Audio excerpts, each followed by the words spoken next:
Hello.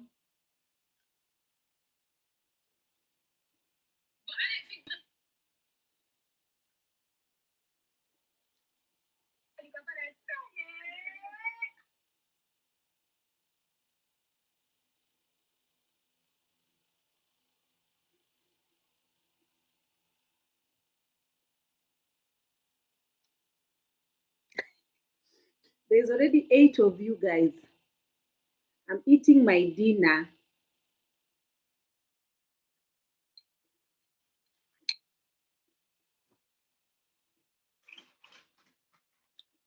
And I also want us to talk.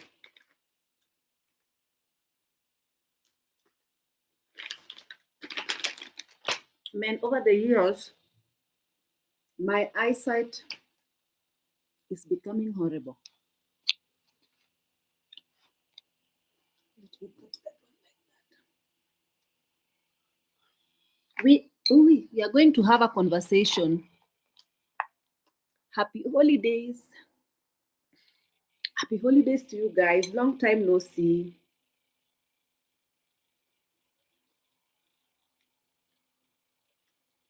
I'm eating a very delicious meal. It is seafood. These ones are called antiochs. I don't know if they are called antiochs or antioch with some mixed vegetables and pap. So delicious. Mm.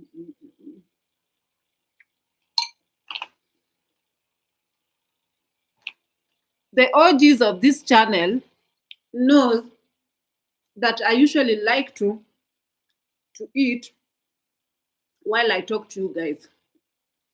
So if you guys have time, grab some a meal, a drink, a popcorn. Let's hang out on this live. Let's hang out and just catch up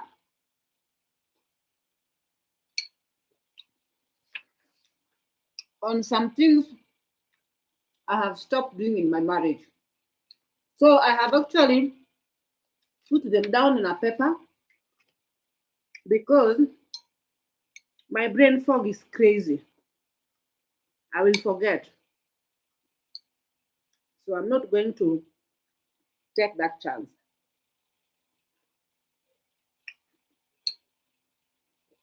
Meanwhile, allow me to enjoy my meal. Oh my goodness.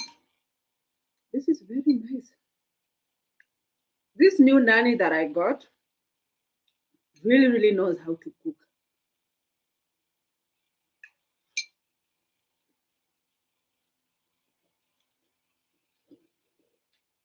She cooks so well.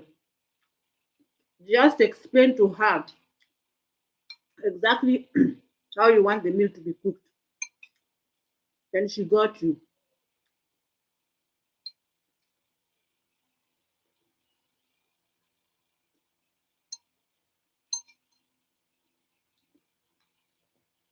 Let me finish this meal very quickly so that I can talk to you guys.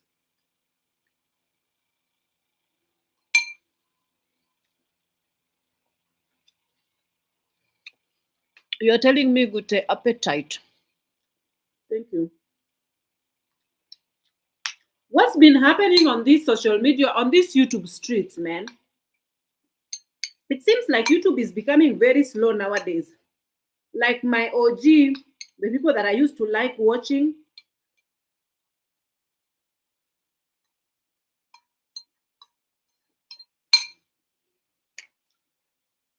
it seems like most people have migrated to TikTok.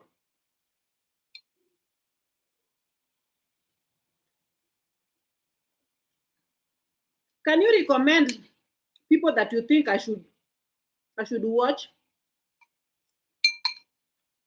But let me be honest with you guys.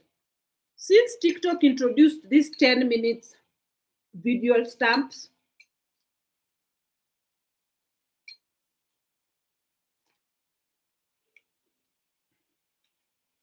vlogs and all.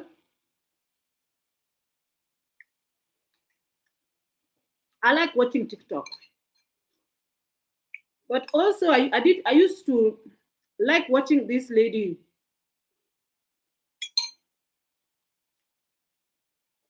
a lady who is living in the UK. She's called Tiffany Thinks. I used to really love watching her video. She's she's usually just documenting her journey with terminal illness. But lately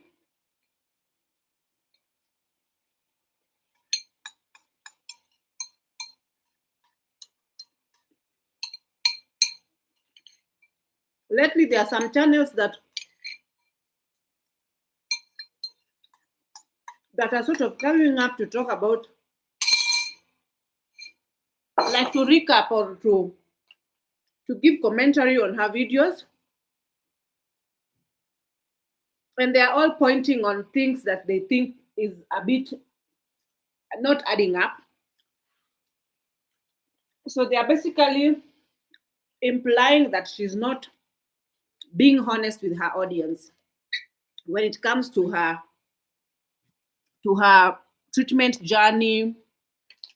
Basically, she started the treatment 6 years ago, and she keeps going back and forth with chemotherapy. And right now, she's on some clinical trial and all. So, anyway, that's just a by the way. We're not going to discuss her because I usually think that she's actually sick, and I don't think that she's actually faking her illness.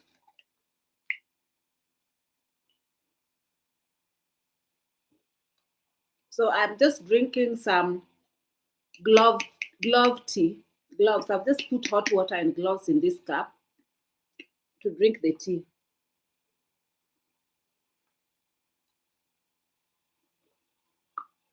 I think gloves tea, I like it because it usually helps me with digestion. So I'll drink gloves tea, take my medicines afterwards, my like sort of supplements afterwards, and then I'm good for the night.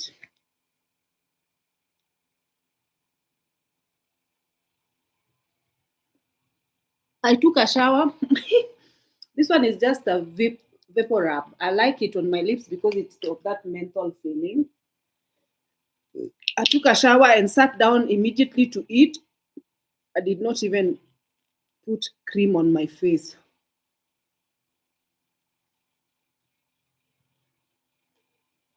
So, how are you guys being, man? How are you guys? I hope you guys are doing good. This cream is called Aesop, if you want to see. It's just a very random cream that my sister gave me since I didn't have a face cream. So nowadays, me, I don't even have specific cream for my face. I just put whatever I find, and my face is really working good for me. But there is a soap that I find. This one. How do I highlight it? This soap. You see this soap? It's called Alara with vitamin C and glutathione. This soap is so amazing. Like it gives your face such a nice. I really like this soap. Go and get this soap. I don't know if here in Kenya, I usually can buy it in any shop, but I think you can get it off of Amazon or I don't know, in your beauty shop anywhere. This is the soap. It's good for the skin, the face. My guys, my eyes are horrible. Imagine I can't see. Let me highlight it. Yes, there it is. Have you guys seen it? Go and get this soap. You will thank me later. This is a very nice soap. So, let's talk about the topic of the video. I'm going to be turning 3 years in marriage, and the things I'm going to talk about are not specifically things that I am telling you guys to go and do. These are the things, the decisions that I have made personally that is working for me. I do know that everybody's marriage is different, so is mine. So the reason why I want to start bringing for you guys, I didn't want to film downstairs because the kids are my nephew, yes, my nephew is having a friend over, a boy, my friend's son, and they are really playful. They are very playful. So in the downstairs, they were just like, it was messy and lots of noise. And kids have to be kids. So I have to give them their moment so that they can play and become kids. If I make videos downstairs, I'm going to be like telling them to stop making noise and all that. So I just decided to come filming in my room. So I hope you guys are okay with that, filming in my room. So every marriage is different, and I'm not specifically telling you guys regarding this so that you guys can copy or can do what I've done. For me, I am talking like this because it's my experience, and this is what I have come up with in my own personal experience in my own marriage. So also for you guys who have been married, or for you guys who are single or married, I don't know. Okay, for the single guys, you just sit, relax, and watch. For the people who've been married longer than I am, please give me also your advices on the comment section below. Let's have an open conversation without being judgmental, without, nowadays the social media is becoming a little bit too sensitive to an extent. People are not being authentic selves, and they're afraid of being judged harshly. That is the reason why people don't bring out their authentic experiences on the social media, because I'm hearing a kid making noise with I don't know what. Hi, you know. So that is the reason why people usually shy off of coming to social media and giving stories. Anyway, let me get to the point. So, things I have stopped doing in my marriage that I used to do. One thing is that when I first got married, I was like, I was feeling like I have to prove, like I have to sort of show love by um, by going above and beyond. And me personally, I feel like, honestly, I feel like I have gone above and beyond in my lifetime in like the things that I have done or the things that I do to people. And I just want to be in my soft girl era. I want to be pampered, and I want to just I don't want to stress myself too much to please anybody, even to please a man or anything like that. So I was like always like, because my husband works until late, almost like 11 p.m., or sometimes he comes in at midnight or 11 p.m. Usually he starts driving home from work at around 10. Then he can be arriving here by like 11:30, at 10:30 or 11. So I used to like sort of, if let's say I come for, because for me I usually finish work by around 6 or 7 if I'm not busy, and I come home. I usually come home. So for him, he stays back because he usually works until late hours. Before, I used to grave the night cold waiting for him, because we have only one car, and sometimes when I come with the car, he like have to take a motorcycle, but he's like sort of he have this sinuses thingy that is really bothering him. So I used to feel very sorry for him that he has to like take a motorcycle and the wind and the dust and blah blah. So nowadays, if I feel like I want to come home, I don't have to grave the cold nights to wait for him until late hours. Because you guys, also, I feel like my body clock is different from his because he's younger. Like, because my my digestion, I need to eat early. So I usually come home so that I can eat early, so that I don't have to eat in the midnight, I have to eat late.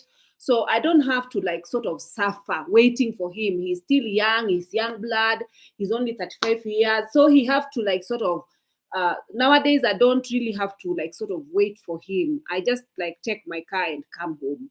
I used to feel so bad leaving him to ride into the motorcycle, but then I feel like, it's my it's I just want to be comfortable at the end of the day. I don't have to sacrifice everything and stay in the cold, like sort of, okay, I'm in the shop, but it's by the road and it's cold and it's uncomfortable. Then I just want to come and become cozy at home. So I usually just come home and leave him to take care of himself because he's a man, okay? He's a man. A man, mwanaume ni kukaa mgumu. So he's a man, he has to take care of himself. So I used to, and then also when I came home, usually I used to come home early. And then when I come home, I used to like sort of stay awake until I'm waiting for him to come, because I'm thinking I'm a good wife. I'm waiting for him to come home so that I can go downstairs. I have to go to the kitchen. I have to warm a meal for him. And then he used to also tell me, I want you to sit down and eat with me, or I want you to I don't want to eat alone. Sit there and wait for me while I eat. And I was just like waiting for him like this. He's just eating and I'm sitting there, because sometimes, usually when he comes home late, I've already eaten. Sometimes he used to insist that I have to eat a little bit for him, with him, to encourage him to eat, or blah blah blah.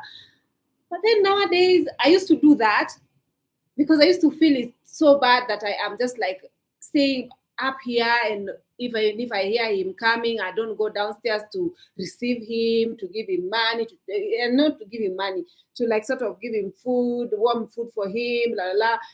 He loves that a lot. But then I say to myself, no, I'm not gonna do that. Okay, I'm not gonna do that. Like for example, the food is ready. There's a microwave downstairs. I don't have to disrupt my sleep pattern, or feel like I have to like go that extra mile to wake up and go and like sort of, I feel like he can do that for himself. He can do that he can take food, eat. If he comes home early and we come home together, that's fine. I serve him food, we eat together, blah blah. But when it's late, until the midnight or 11:30, I'm gonna be sleeping. I'm sorry. So that is exactly what I'm doing nowadays. I stopped like waiting, and I stopped like not falling asleep, or I used to not even eat. I wait for him to come so that I can eat. Nowadays I eat and then finish eating it, and now I've eaten, and then he comes home and then he knows where the food is. He goes and take care of himself, the kitchen, eats, watches his football or whatever he has to watch, and then come up here, take a shower, and then jump into bed. So I stopped doing that, and he is actually okay with it. At first, he used to feel awkward. He complained until he let it go. Nowadays, he doesn't complain anymore. He doesn't wake me up over anything. He just lets me sleep. But anyway, we'll get back to there. So something else. Trying. I do not things I stopped doing in my marriage too. That is number two. I stopped helping him to save money. You know why? Because men, okay, he was telling me that men are kids. Men are like kids. You have to take them and you have to like sort of straighten them to the path that they should go, blah blah blah. He used to say, he always says that I'm his wife, so I need to like sort of like remind him, or I need to like sort of straighten him, or I need to like sort of tell him the things that he's doing wrong so that he can go in the correct path and blah blah. But for me, I feel like he is a responsible person and he should be responsible for his finances. I feel like um also something else, I do not have to like save money together. For me, I don't like the idea of like saving money together as a couple. I don't like it. I like if you have money to save, you can save that money. I can also save that money. Like it's just my way of, I don't like mixing money. And also something else that I've noticed also is that he is not very careful with money. he's very like, he lives like, I live for today, tomorrow is not promised. That is the kind of his motto. He's like, I just want to have fun, I get money, I do whatever I feel like with him.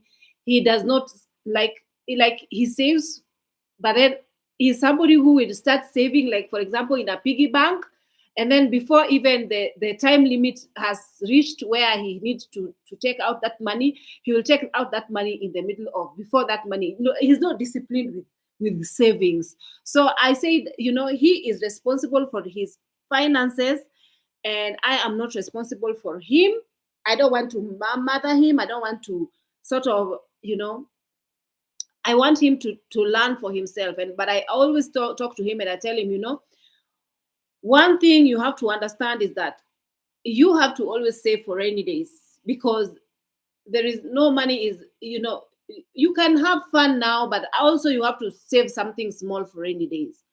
But he has not he doesn't listen to me. So that is the reason why I'm not going to be part of that. I'm not going to be part of his spending culture. I'm not going to be part of his no saving culture. I'm not going to be me. I'm going to do me, because I have to look up for myself. Something else, things I stopped doing also in my marriage. Number 3 is proving myself just to be validated. I am not going to, exactly, I've spoken about that. I'm not going to prove myself by like sort of waking up and going to do this and that for him, and like I feel like he can just take care of himself. I don't have to like go above and beyond at my own expense, at my own peril, at my own suffering, at my own. I don't want to do that. Like sort of waking up until late hours to waiting for him, not eating early, waiting for him. Yet my digestion is not gonna it's gonna be messed up. I need to eat early, and I need to eat small quantity of food. When you eat with my husband, he's making sure that you overeat, because he likes feeding. Like he's like, he makes sure if you eat small, he gets upset. He feels like he needs his woman to be like sort of has some hips and look like a woman. That is just his tantra. He's just like his mantra. He love it. So he makes sure that you eat. He finishes. I finish my food. He adds more food. I don't want to eat with him. I eat by myself at my own motion and at my own time and my own pace.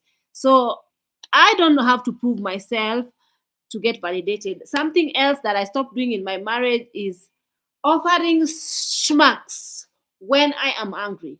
Offering schmucks when I am hungry. You guys, when I say smacks, you know what I mean, like pam pam pam pam pum pum pum pum pam pam pam pam pam pam pam. You guys know what I mean. I don't want this. I don't want this video to get flagged for saying the AS word, but you know what I mean. I stopped doing that. I stopped like sometimes he's like, when we fight or when he says something or when he does something that annoy me or when I'm not happy over something, he always like sort of after the fight or after the argument or after the commotion and after everything. And guys, let me tell you something. If there was any commotion or anything that we were talking about and it got heated, believe you me, that I am in the right. I don't want to go into details, but I don't want even to give you an example. Believe you me that I am in the right. Maybe I'm gonna touch on that a little bit, but wait, I find a little bit of an example.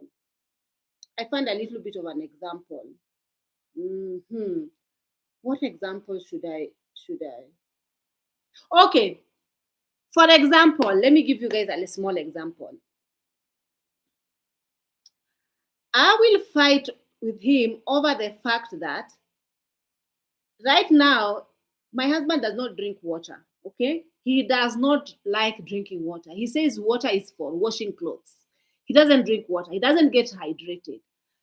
The only time you see him drinking is either he's drinking tea, he's drinking alcohol, or he is drinking Coke. Okay, so he used to drink energy drink. So I find it, especially nowadays, his health has become very bad because he's gotten diagnosed with this sinusitis. these swollen things in his knee that really irritates him, and they are like he's on the worst stage. He's has actually been diagnosed and been told that he needs to go get surgery so that he can get them fixed. So when he goes with friends, especially when he's going to watch football, he have to drink. And some guys, like today is Sunday, I didn't go to work with him. He will have to go drink, and then he will have to come back driving, but he's drunk. You have no idea how that pisses me off. The reason why is the fact that he needs to take care of his health. He will, like, the doctors did not tell him specifically to stop drinking, but I feel like it's something that it's supposed to be getting hydrated and not necessarily indulging in drinking himself, because when he drinks, the illness gets really worse. And then when it gets worse, I'm the one who also suffer, because again, when he gets that attack, you can't even sleep. He's like making all these noises, and he's like sneezing, and he's like this, and he's like even until he passes out. This is what happens to him. So when he does this to me, when he's drinking and getting these episodes, I feel like that is being very irresponsible of him. So we usually have very huge fights over this. But he does not listen to me. I tell him, he said it has nothing to do with alcohol. I told him, yes, it has something to do with alcohol.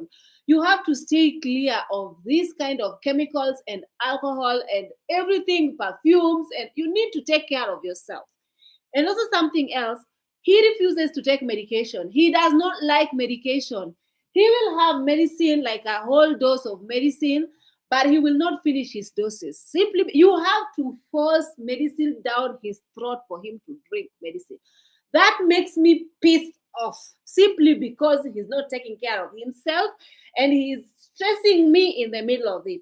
So the reason why, if I tell you that when you hear us fighting, or if you hear something is happening over us arguing, just know that it's because he pissed me off really bad, and over these small things that I'm telling. Actually, is not small thing. I don't think it's small thing. It's something that is carelessness, and that is not taking responsibility of himself and not being responsible adults. Exactly, those are the things that piss me off. So he can do whatever he like, because for him, if you tell him that, he feels like he's a man and I should not be telling him what to do. He needs to do whatever he feels good to him. There is no way he can go watching football and not drink, and his friends are drinking, like la la la. I told him, you should not, because you are, until you get tired of explaining. So that is an example of something that makes me. So after that all conversation, and I am awake, I'm kept awake because of the kind of his attacks, where sometimes he's drunk and he's getting attacks at the same time. I get pissed off, because then now I cannot sleep. Then after getting pissed off and pissing me off, he comes and kneels down here and asks me sorry, and kisses me, manipulates me, kisses me everywhere, kisses and says sorry. You know, you're the only one. You know, I love you. Blah blah blah blah blah blah blah blah blah blah blah. I feel very upset still. Then now he wants to speak to me and talk me into having smacks. I will not have smacks. Okay, I will not have smacks. So I'm not going to offer smacks when I am angry, especially when you're not listening, and I'm not going to do that. So I stopped doing that in my marriage. Report something else I stopped doing into my marriage, report my husband to his family. I used to do that, and I actually do that nowadays. Still, I do that over this drinking thingy. Over this drinking thingy, I usually report him, simply because when he stays late, and like for example, today is, what time is it? It's already still 8 o'clock. When I feel like he's going late, I know that his brunch to do alcohol in his favorite joint with his friends, and I know that he's gonna get drunk, and it pisses me off because he's unwell, and he have medications here, dose of medications that he need to finish over here, yet he's gonna be drunk. The minute he's drunk, there's no way he's gonna take medication. So I'll call his father, and I tell his father, please speak to your son. Blah blah blah blah blah. I'm only worried for his health and his safety as well, because when he's coming home drunk, I'm worried for his safety, and I'm also worried for my car because I don't want my car to get into, to be stolen or something like that, because it's gone with it into the place for drinking. So I'm also worried over these things, and I should not worry. I need somebody who is responsible. I need him to be more responsible. So I'll call his parents, but then calling his parents has not really bore any fruits, because at the end of the day, his parents are his parents. They knew him even before I knew him. So they probably know these habits that he's so they won't do anything about it, because at the end of the day, but something that happens is that they usually call him. The minute I call them, they call him and he comes home straight away. So it's working. So I don't really report to his friends, because I don't care for his friends. I don't even know. I don't care for his friends. I have no relationship with his friends. So I don't really call anybody or his friends. So then I only call his parents. I don't have a telephone number for his brothers. Usually I call his parents, and then because his father knows how to speak a little bit of Swahili, and then also I'll write for him a message with the. I go to Google Chat, and then I write something in English, and then it will be translated to Rwandese, and then I send to his parents. And then when his parents gets it, his parents are always on my side, so they always call him, because they know that I only care for him, and I don't want him to, like, sort of, get hurt. So I am going to stop doing that. I'm going to stop reporting him to his family.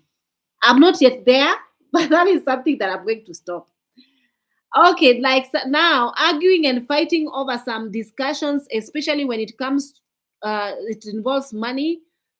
If you make such decisions, be ready to fully cater for it. Eh, eh, all right, all right, all right, all right. Arguing and fighting over some decisions, especially when it involves finances. To me, let me tell you something. When a man, usually men just make the decisions. Sometimes they feel like they are the head of the family. Then they are capable of making these decisions, and they don't have to really consult with you and talk to you and actually make decisions based on the both of you, like you. For me, if he decides to make some decisions, because usually, believe you me, if he asks for something, that something needs to be done, usually he wants to do it, but then he will take off the money that he needs not to touch. He will take the money to do that thing, and that money he needs not to touch. That money belongs to something else, and whatever he needs to do with that money needs to wait. But then if you tell him, no, you don't need to touch this money, he goes ahead and touches that money anyway. You will discuss, and you say, you don't need to touch that money because that money is 1, 2, 3. He will go ahead and say, my decision, he tells this to himself, my decisions is final because I'm a man, blah, blah, blah, blah, blah. And then he goes ahead and do that. After we have argued, and I have probably told him that, you're on your own. If you decide to use that money, you're on your own. Do not involve me if things go south. So nowadays, I have to put on this heater, this fan, because the ring light is making it very hot.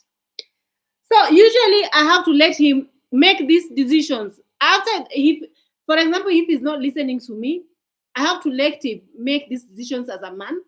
Then I will tell him that I am not there. I'm not going to be involved. In case any decisions that you've made backfires, and you need money to fix it, or you need money to replace from the money that you have, you are not borrowing money from me. You're not getting money from me because I don't have it. So you better deal with it personally. I have done this, and I have been tough-headed for the two times consecutively. And then he tried to call back and tell me that actually the thing that I was doing, I'm less on funds. Can you chip in? I tell him, no, I'm not chipping in because we discussed and I told you 1, 2, 3, and you decide to go anyway. So figure it out yourself. I'm not going to be involved. And if I go in details, you guys will totally understand where I'm coming from, but it's just that I don't want to get into details. So if he decides, if, like, let's say we argue, I don't want to argue anymore and fight over these decisions. I'm just going to tell him to go ahead to do whatever he feels like he's going to do, but I'm not going to be involved because I don't think it's a good idea. So I let him to go ahead with it.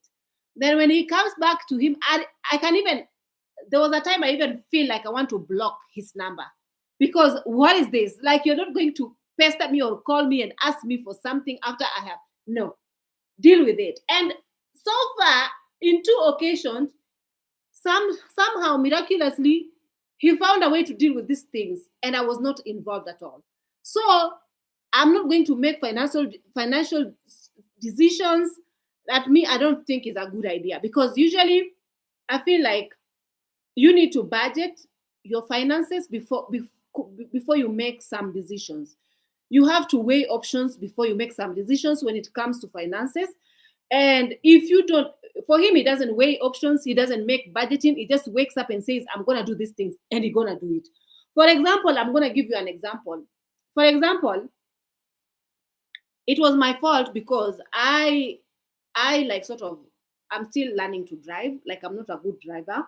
So I was reversing and I did not check my mirrors properly, and I hit a stone, and my car, the bumper for my car, the back bumper was like ruined. The paint was like finished, like ruined. It had a big dent. That was my mistake. Yeah. So according to me, I feel like, because he's sick and he needs to be treated soon. He needs to go to get treatment. He needs to do surgery. For me, I feel like we need to save up for this, because it doesn't have insurance policy, because it's still not a Kenyan. And for me, if I have, let's say, if I have the government insurance policy, it's not going to be able to cover him, because he needs to have either residence card, or he needs to have like a alien card to get residence card or work permit here in Kenya. Those documents, he still don't have them. He just have the like sort of the normal six months visa that they use. So every 6 months he usually exits and gets another visa. That is all he has. But that one is not enough for him to get enrolled for insurance policy. So for me, I was just thinking that we need to save money for for him to get treatment, because the only way where he's gonna, whatever the cost of the surgery that he was supposed to do was gonna be so expensive here in Kenya. So we opted that he needed to go to Rwanda for him to, because he pays insurance in Rwanda. So he needs to go back to Rwanda so that they can use the government insurance in Rwanda to get the surgery done.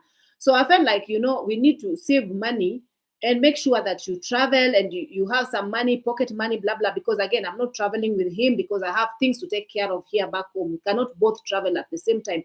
It's just a minor surgery. For him, of course, he would like to travel. Even me, I would like to travel with him. But at this particular point, it's not possible because we have things to take care of over here. Since I have also new nanny and I have a kid, my nephew, and everything else, I cannot travel right now. So that one I have already explained, and also it's the cost of traveling. Both of us are going to be much more expensive. So I explained everything to him. Now he's opted, okay, fine, he's going to travel on himself.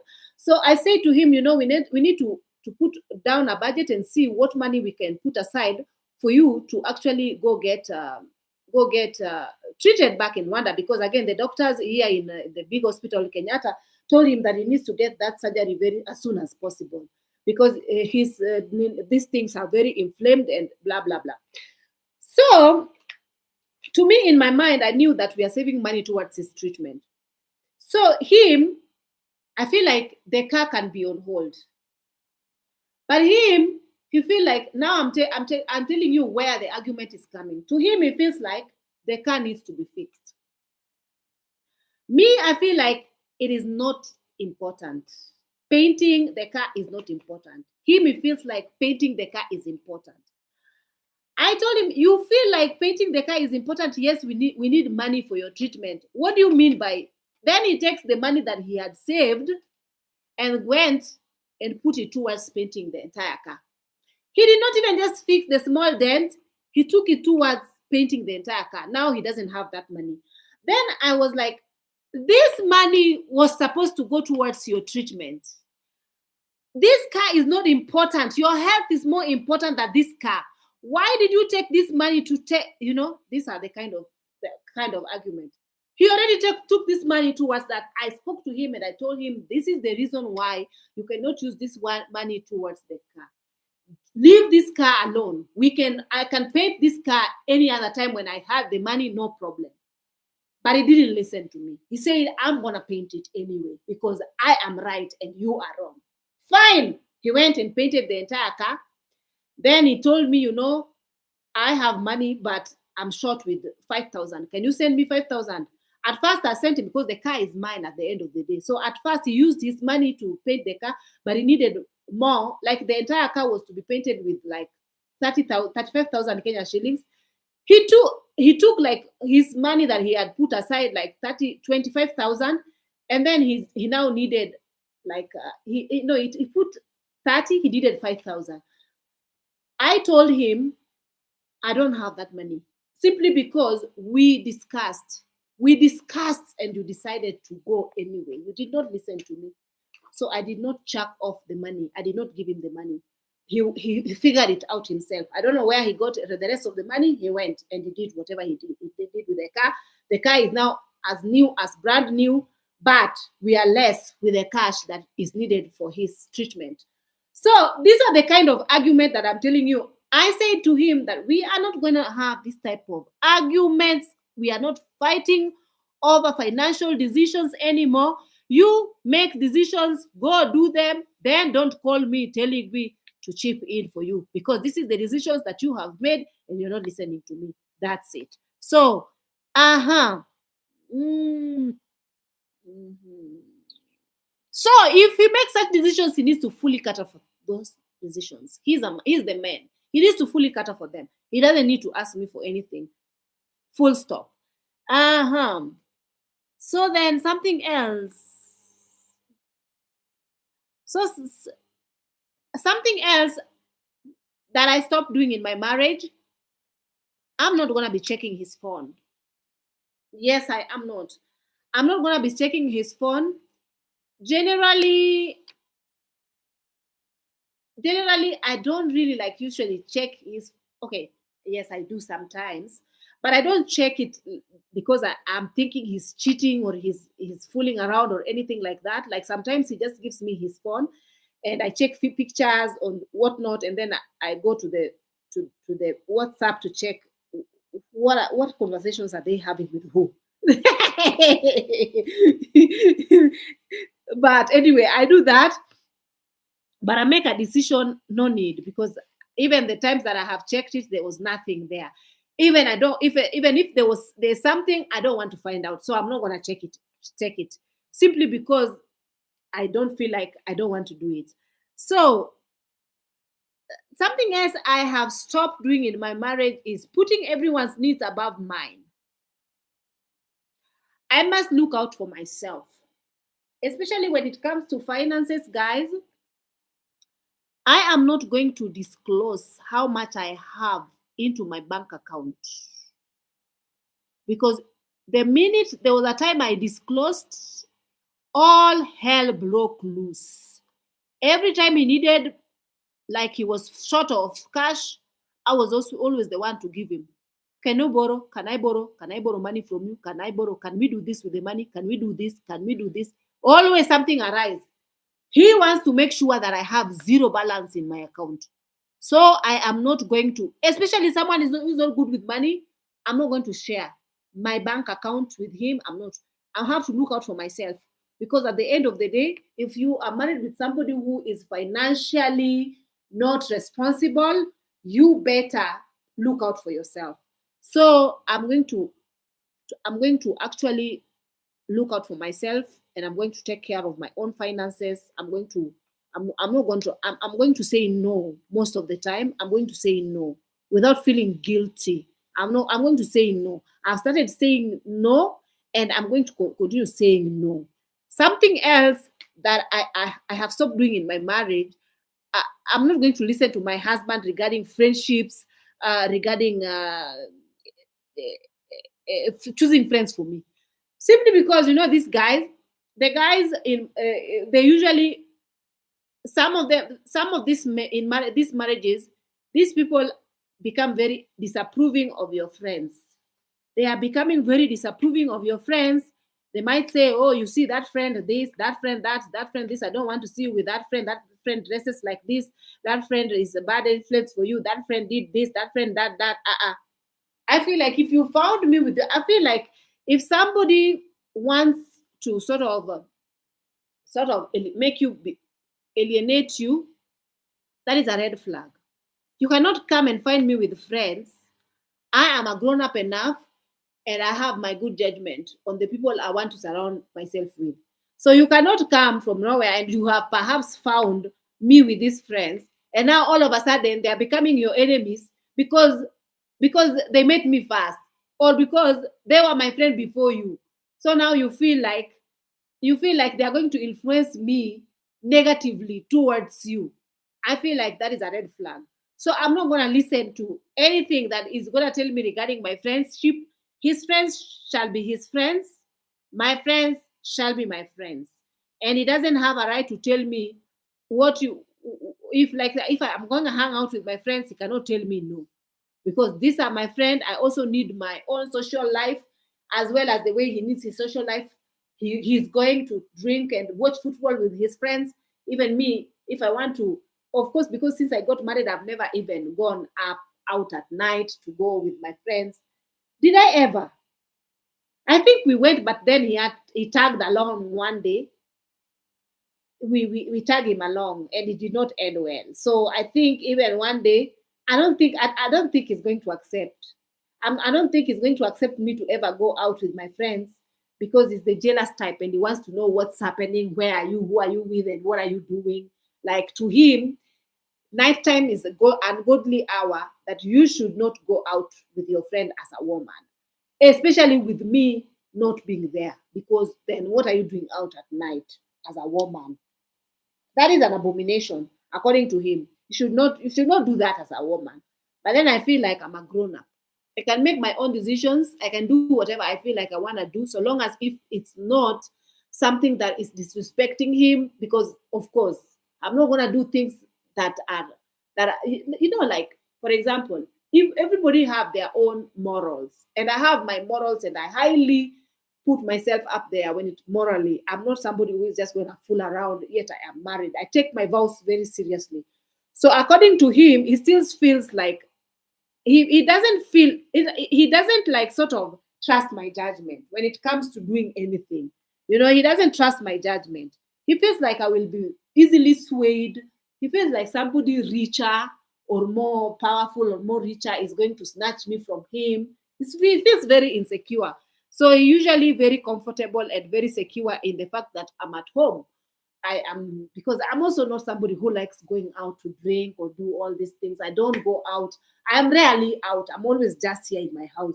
That is me since long time. For you guys who've been watching me since long time ago, you know that since long time I'm not somebody who goes out. I don't like the nightlife. I don't like, for him to come and now start thinking that I'm going to go out and do blah blah whatever he feels like I'm gonna do.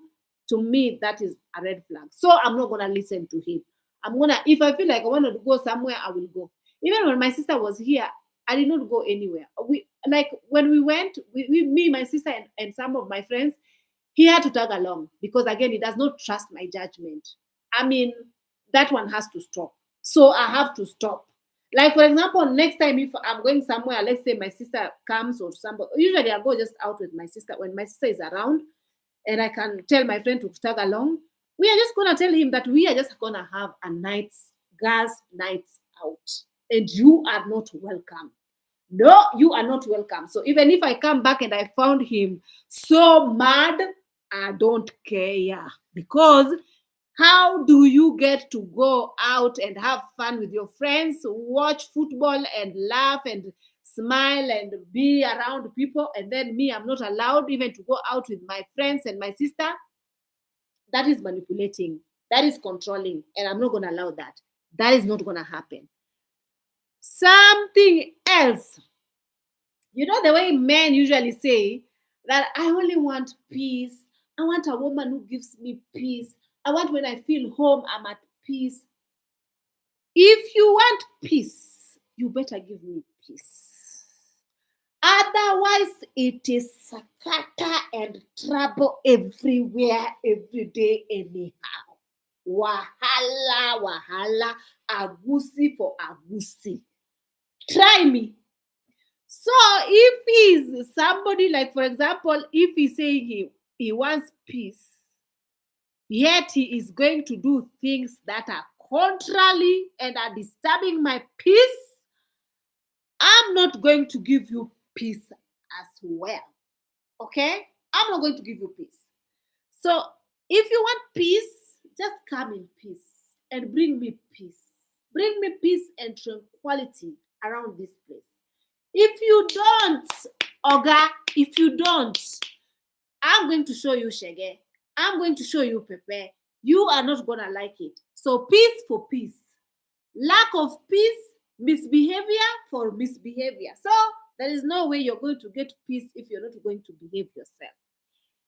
So we have spoken about this kind of things. So you guys, can you also, let's have a conversation. Let me read from you guys and see. Ay, Yawa, I've almost spoken for 1 hour now. Tulip, why are you deleting your comments? Hi, Messi M57. You're always here, my dear. You're always here. Thank you so much for always supporting. I always see you on my live. Let me just give you a shout out. You are called Mariam Tamale.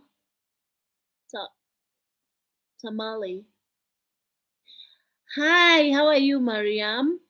I hope you're doing good.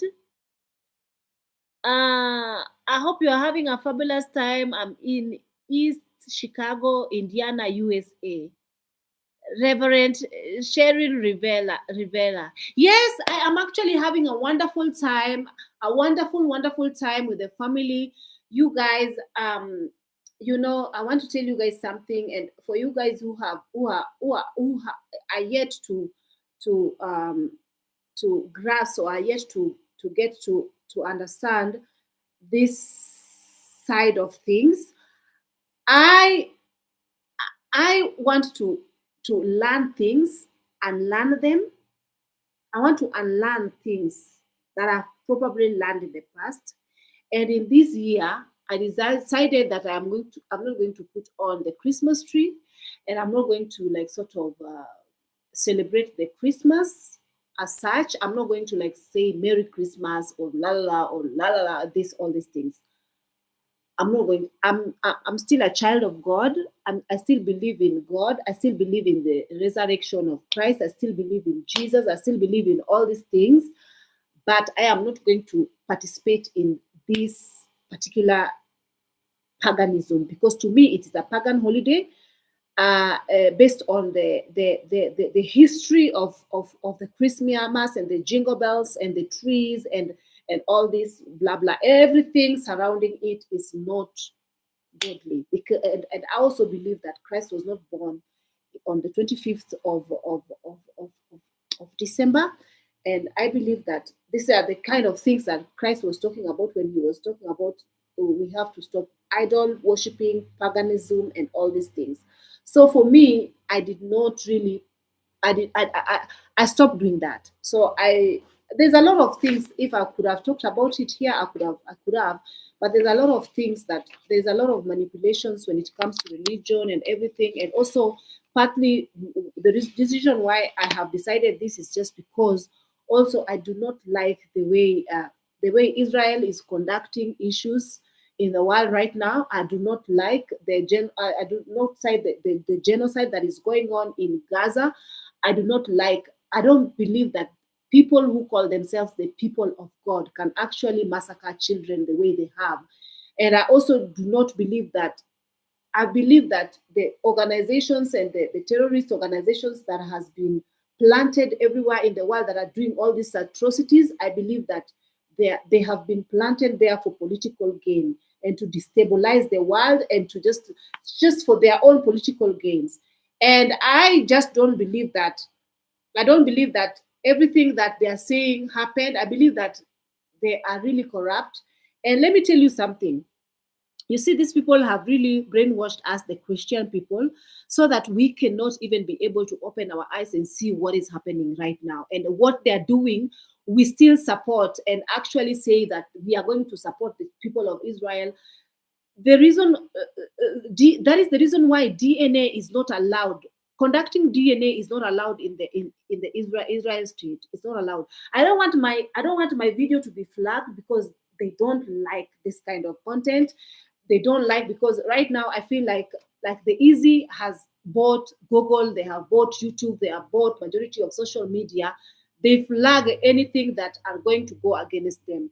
Even on Twitter, anything that the Zionists, they have flagged them. So we need to just do our research, and also we need to get into the correct algorithm where we are going to be fed with the correct information so that we can get our minds open and we can understand. Because guys, believe you me, one of these days these people are going to use religion to even brainwash you even more. By now, if your mind is not open regarding religion, your mind will perhaps never open at all with the things that are happening in the world. If your mind is not open right now, your mind will not open at all. And I believe that these people are capable of even orchestrating and putting, like, even this rapture thingy and the return of Christ. One day these people are going to use, what is this called? What is this called? There is this hologram. They are going to put a holographic show. They are going to do a holographic show to actually orchestrate the coming back of Christ. They will do it. They are the Christ. They will do it. And then the Christians that their minds and their brains are not yet open, they will run to the hills and they will run and they will like go crazy saying the world is ending. They will do it. There's nothing these people cannot do. So anyway, that was just a by the way, but I just feel like that one needed to come out of my chest a little bit. I'm not against anybody. Everybody at their own pace. Please open your mind at your own space, but do your researches and get to know everything that is happening in the world right nowadays. A lot of things that we have been fed since childhood is false, fallacy, absolute fallacy. So you better wake up. Many of us need to wake up, you know. If you don't wake up by now, then you will never wake up. Honestly, you will never wake up. So mwanaume ni kujitegemea. Exactly. So yes, he's living for today. You said mwanaume ni kujitegemea, but him is just living for today. He doesn't care. He doesn't care. But then I'm just wondering, so what if the day you need to really care and you need the money that you've been spending like without even thinking, what will happen? Then where will you run to? Yeah, I'm just looking. I'll just be looking. Let's read. It appears that you may be more mature than your husband, which can present certain challenges in the marriage. With counseling, these challenges may be addressed more effectively. I truly understand, but this counseling, you only cancel people who are ready to be cancelled. You only cancel people who are ready. I don't feel like I'm not gonna take my money to a counselor over this kind of issues. It's either you get it or you don't get it, you know. It's either you perish. If you die, you die. If you perish, you perish. Like, sort of, if you don't want to listen, like, some of these things, I don't even think that they need you to be educated over them. These things are common sense. But you know, common sense is not common with a lot of people. you know. And I could have told you a lot of things, like I could have told you go into details, but there is no point of me going into details because then that is going to open a can of worm and tell you things that you really don't need to know. It's just between me and him. But at the end of the day, a lot of maturing needs to happen, but then you have to be willing to mature and you have to be willing to listen. But if you don't listen, then you're gonna continue taking that whichever path you're taking, and then you need to stumble. Then you will learn from it. Then your eyes will open. Then when you stumble, your eyes will open. That is exactly what needs to happen to him. Otherwise, for now, his eyes will never be opened. So for now, we just leave it the way he is. It is also important to be aware of your husband's fidelity, as this can have significant implication for your health and well-being. Fidelity. What does fidelity mean? Is that meaning to cheat? Let me see.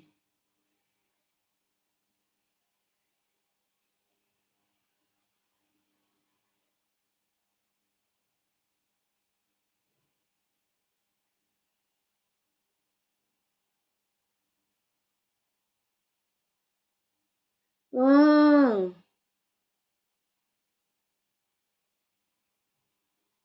faithfulness to a person,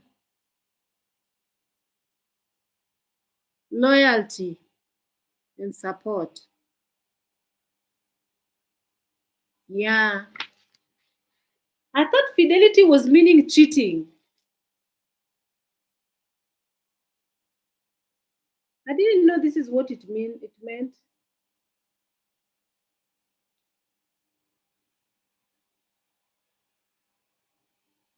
Oh, infidelity is what meant. Okay, I understand. I understand. Yeah.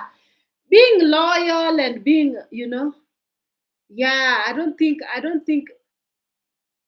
loyalty, it depends on which type of loyalty.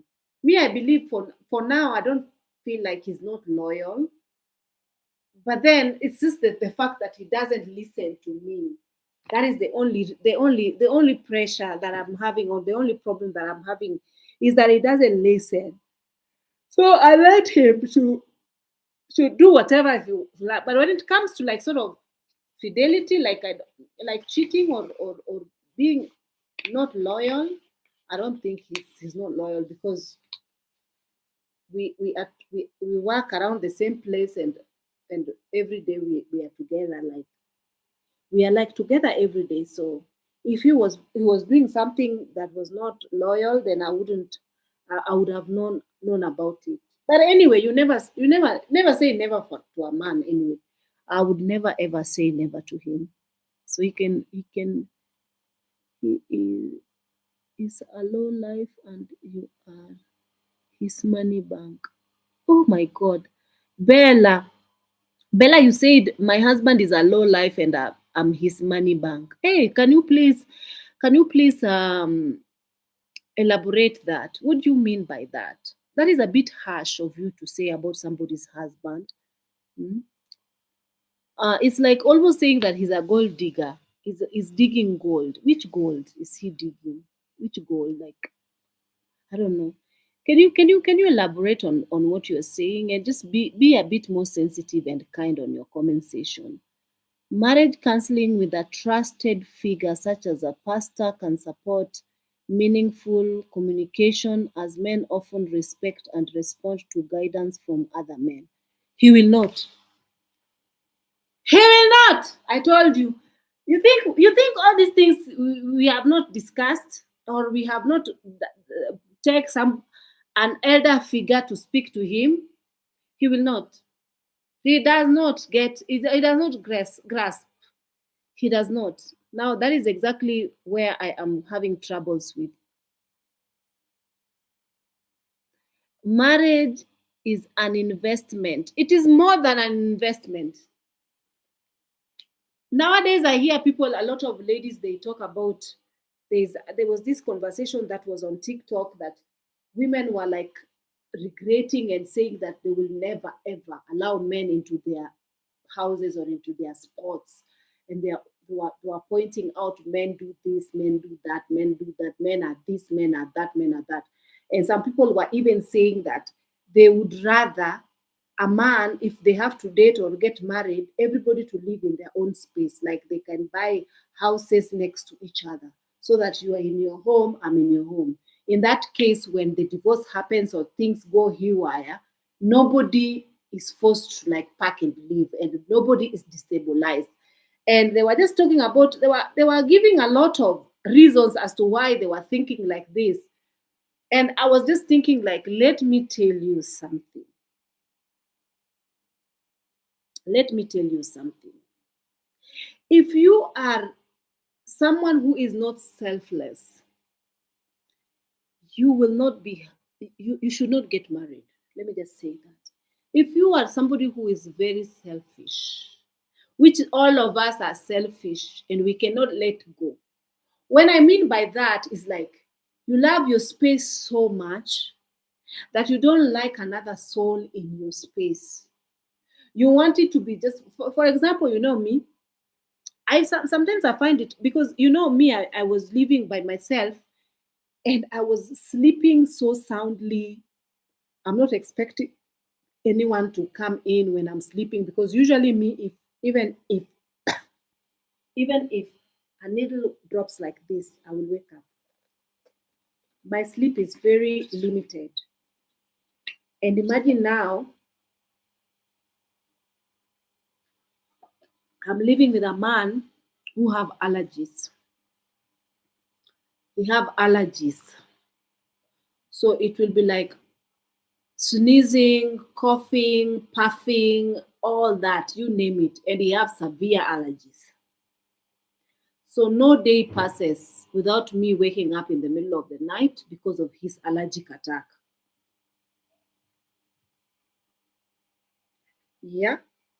So when I wake up, I'm not going back to sleep. I'm awake. And again, this kind of a person will not even allow you to go sleep and have a restful night. Only one day he felt sorry for me because he had been sick for so long, and he kept like having the allergic attacks, and I couldn't sleep the 2 nights in a row because I kept waking up because of his allergies. Then that day he felt sorry for me. I told him, "Can I go? I need to go and sleep in the guest bedroom because I need to sleep." That day he allowed me. Like, he is very attached. You know, somebody who is so attached and very clingy. He's very attached and he's very clingy. So he wants you with him. He's the kind of a person whom like you are glued with me with a gum. You know, we are glued with a gum. You're not going anywhere and I'm not going anywhere. I'm glued to you like this. Now that is my husband. So imagine if you are sick, if he is sick and you need to, he said, "Where are you going? Maybe my attacks will get worse and I might not be breathing and you're not here." You need to, so you need to be, when you're getting married to a guy, just know that you're going to be a nurse, okay? You're going to be his nurse because you have to nurse him back to health, okay? This is what the things love make us do. And then you are also going to be like sort of, you're going to be, you're going to take care of him, take care of his laundry, make sure he ate, make sure he, nowadays I don't do the cooking because usually he was telling me, "You need to cook for me, you need to," I tell him, "Excuse me, we have a nanny for a reason. We have a lady who is taking care of these things for a reason. There is no way I'm going to bend backwards for you, like to do this. We have a nanny. You can as well learn how to cook so that you can also be cooking for me while I flicker my toes." There is nothing. Where is it written that a woman places in the kitchen? Where is it written? So some of these things, it took a lot of unlearning for him, because it seems like in his culture, women broke their backs a little bit more than men. Fetching water, washing, cooking, rearing children, cleaning, going to the garden, doing all these things. And then they were just going to work, bringing money, and that's it. They were not involved in this all these chores. So I understand, like, the it's called like it's called like weaponized incompetence. That is what they call it. Because at the end of the day, before I was with him, he was washing his own clothes. He was washing his own clothes very good. He was cooking very good for himself. Now, the minute you get married, all of a sudden now his hands are cut. He cannot do these things. He cannot even pick up a cup to take back after drinking or eating. He cannot pick up his plate to take it to the kitchen. He needs somebody to do it for him. These are things that he needs to unlearn. He's unlearning them little by little because you refuse to let these things slide, you know. So if you don't want this kind of things, just don't get married at all. Don't get married at all, because you something else that these ladies were talking about, they were saying that the men, they sort of need people, because in this society, many men, they're doing 50-50 with women. So she feels like, the ladies feels like, how do I do 50-50, yet you found me doing 100? You found me paying the bills, going to work. If I was a single mother, my child was tuition or child daycare was paid for, and all this was paid for. Now I have to do 50-50 with you. Then I also have to rear and take care of your children. And I also have to, like, sort of go to work, come back, nurse you when you're sick, back to life. And then also I have to, like, pack your lunch and do all these things for you. And then again, after all this running up and down, after coming back to work again, I also bust it open for you so that you can smash. If I say I'm tired again, you give me an attitude. Like, what is this? And then women have refused. The ones who are not yet married, many of them have weighed a lot of options, and also they've heard from the married women. If you are not ready to give it up, give up your comfort. Give your body upon command. Nurse a man back to health. Pay bills 1, 2, 3, or do this. Rear kids. Do this and do this. Sometimes some people needs mothering. You need to tell them, do this or don't do this. Why you do that? Why? Then don't. Honestly, I'm just telling you, don't do it. It's not worth it. Stay by yourself.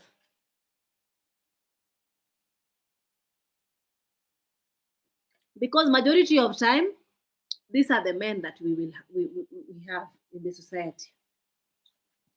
Majority of time, these are the men that we have in the society. And women are doing even more than they used to do nowadays. So the women have decided we are not doing it. Me personally, I decided that I wanted to get married. Liwe liwalo. I wanted to get married. Me, I had stayed by myself for so long, so that I just wanted to be by to have a companion. So my case is different, you know. My case is different. So also you just have to weigh your own options and see what struggles you can choose and what struggles you can't. So you decide for yourself, each to their own. Let's read again.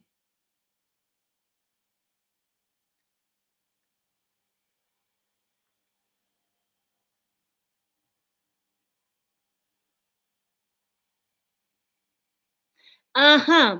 Hi, can I challenge you?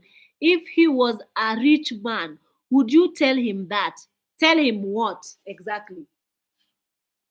Tell him what? Because rich is relative. There are people who it depends on what. For me, I don't think I can just go for wealth. For me, I don't think I can just go for a man just because he's wealthy. Because there has to be a lot of things, chemistry. There are things that has to be aligned. You can find that someone is rich. I have people who are married to rich men that they come and tell me the stories they are giving me. Guys, it's not always like, honestly, let me tell you something. You might think that just because someone is married to a rich man that they are perfectly fine. There are always hardships somewhere. It's either they are good in one thing but they are horrible in another thing. Like you cannot just get your cake and just eat it without any troubles. There has to be something somewhere. You don't have to tell me that there are never something somewhere. So marriages are not perfect. Mine is not perfect. So somebody else's, even if their husband is rich, their marriages are just not perfect. Ah, if he was rich, would you tell him that you won't cook for him? So let me tell you, my reasoning is I don't have to be expected to always cook just because I'm a woman. I need a man to also learn to cook so that he can serenade me with his cooking skills. I don't, my place does not have to be kitchen, even if he was wealthy or not wealthy. Even if my husband was wealthy, I would have hired a chef. Then he can hire a chef so that the chef can cook for me, for us, for both of us. So even right now, we are not wealthy, but thank God, Alhamdulillah, we can afford a nanny. So if you can let your money work for you and you can teach your nanny how to cook or give her the recipes and tell her this is how it's done, this is how it's done. Why can't you have her cook for you guys? For me, I don't have to go to the kitchen to prove anything to a man. I don't have to prove my love to a man by cooking, by doing this, by what I do is that I do laundry for him. That one is because I love doing laundry. I don't like cooking. I don't whether he was rich or poor or what or wealthy or I don't like cooking. So don't say just because if what if he was rich? No, no, no. Even if he was rich, he will. If he was rich, even better because he will hire for me a chef. It didn't matter because for me, I don't feel like why my place has to be kitchen as a woman. Hmm? So even if my believe you me, even if my husband was rich, I wouldn't like that. I like to do something because I love to do it. For example, I do laundry because I love doing laundry. Hmm? If cooking was my hobby, I'd cook very happily. And I also know a lady who is married to such a rich guy, but the guy loves cooking for her family, for his family. He loves cooking. It's his love language to his wife. He's always in the kitchen making something, finding recipes, buying recipe books, doing and doing. He loves cooking. So that is what he loves. But you don't find me when I don't love something and then you force me to have a place in the kitchen. That is not me. Whether you had money or you had money yacht or you are a sheikh or you are a prince or you, why would you want me to cook? Even the prince people, they don't have their wives cooking for them. They have chefs and chauffeurs and people driving them around. Same thing, I do not like to drive a car. Me, I don't like to drive my husband at it because now I'm driving my husband at it now. I don't want to sit on the driver's seat driving him, even though I know how to drive, but he needs to drive because he's the man. Why should I be? Why? Even if he was rich or even if the car was his, I don't need to drive. Why do I have to drive? Hmm? I can, but I don't want to. So you understand where I'm coming from. So it's nothing to do with the rich or not rich. I've met people who had more money than my husband had. You know, I mean, the money that these people that I had dated in the past was nothing compared to what Nothing even near. They had everything, but they had no love. They could not give me love. No love. 0% of love. Yet they had money and everything. And they could try to buy things for me only so that they can get this pony. Mm. They buy things for me so that they can buy me, just so that they can pay for it. They are buying to pay for this. They don't buy it because they love me. They are buying it because they need me to like sort of open up and think that they love me so that I can give them my body. It did not work with these people. It did not work with the German guy. It did not work with the pilot. Eh? The pilot that I dated here in Kenya. It did not work. With even other guys, it did not work. This is the guy I settled for. Because he simply the way he simply like stupidly loved. The way he loves me is stupidly loved. For me, I need somebody who loves me more than I love them. Hmm? Someone who loves me more than I love. Someone that I'm in their mind 24/7. Someone who finds my body so beautiful. Someone who finds me so beautiful. So irresistibly beautiful. Hmm? That one money cannot buy. And you cannot pretend. You can pretend only long enough. You can't pretend to love somebody just because of money. What if, let's say, for example, you can say, my husband is with me because of my money, like someone has commented there that I'm his cash cow. He cannot pretend. You cannot pretend to love someone. I have been in relationships where people pretended to love me and I could feel the rejection. I could feel a man is pretending to love me. But I could just feel the way they are. I can feel in their aura that they truly don't love me. But with this one, I feel it deeply that he really, really loves me with all his life. So for me, money cannot buy that, honestly.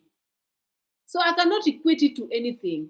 That is the reason why I married him. And that is the reason why I have this ring in my finger. Otherwise, I could have said no. It is not because, you cannot force some things. Honestly, they just fall into place. Because me, I did not fall in love straight away with him. For me, it built over time. Because I was questioning a lot of things and I was very skeptical over so many things. But with the time, I find myself just loving him, and just accepting him just the way he is. Because the love that he was giving, it sounded so genuine and it was nothing like it. You cannot equate it with anything that you have ever been given in this life. Even if he has money, he's never somebody. He's given me a telltale signs of, if, like, for example, now he chose, like, he wants to make sure that my car is fine. He would even sleep in the garage to make sure that my car is fine. That is mine, not his. So if he was an adult care person who was like, I don't care, of, he wouldn't care. He'll drive it even if it is breaking down, he doesn't care. But he actually takes care of it like it's his own. And it's mine. It's written in my name. So even anything I spend over that is just, it's something that belongs to me. It's just that the timings were not in order because I needed to fix it, but not now. So you can understand where I'm coming from. So,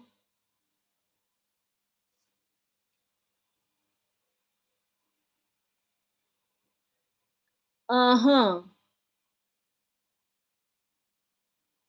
Yeah, I understand. If he is rich, then you deserve um, princess treatment, queen treatment. I understand fully. But then again, understand that I have seen, guys, listen, you can have somebody who is so filthy rich, but you can't even stand looking at them. Me, even if you slap my breast with a wallet full of cash, you slap me with a wallet full of cash and you spray this entire room with like dollars and plenty of dollars. I cannot like if I don't love you, I don't love you. I can't pretend. Hmm? I just can't. And I'm sure for him also, he has experienced something like that, where he could not pretend to love somebody. Yet somebody loved him so much and was into him so much, but he could not pretend to love somebody. Even him, he was single for like 8 years. And you think those during those 8 years he never found somebody? He found a lot of ladies who are interested in him. Older people, younger, even ladies in Rwanda. Some of them were working in the government. Some of them, Kwanzaa, he was working as a driver to one of these prominent people in Rwanda. He was meeting a lot of these prominent people there, but a lot of these people wanted to date him, but he didn't want. He was not like, because he have to really fall in love with someone to be with someone. It was a very important for him. Mm. So it is money cannot buy love, as you guys say money can buy love. I don't believe it. If love is something very very weird, eh, it's very very uniquely weird. Like, at least for me. So I've never been like, for example, I've had people, for me in my case, I've had people who kind of had money and whatnot, but I did not feel like, I was in love with the idea of them having the money, treating me, buying me whatever I want, blah blah blah, and I was forcing myself to be with them and love them, and I see myself with them, but they did not see me the same way. So if you find yourself with a rich man who loves you the same way my husband, Lexi, for example, loves me, the kind of love my husband has for me, yet that man is very rich, then you are very lucky. He has love for you, and at the same time, he's rich, then you're very lucky, woman. Honestly, I will not lie to you. You're very lucky, woman.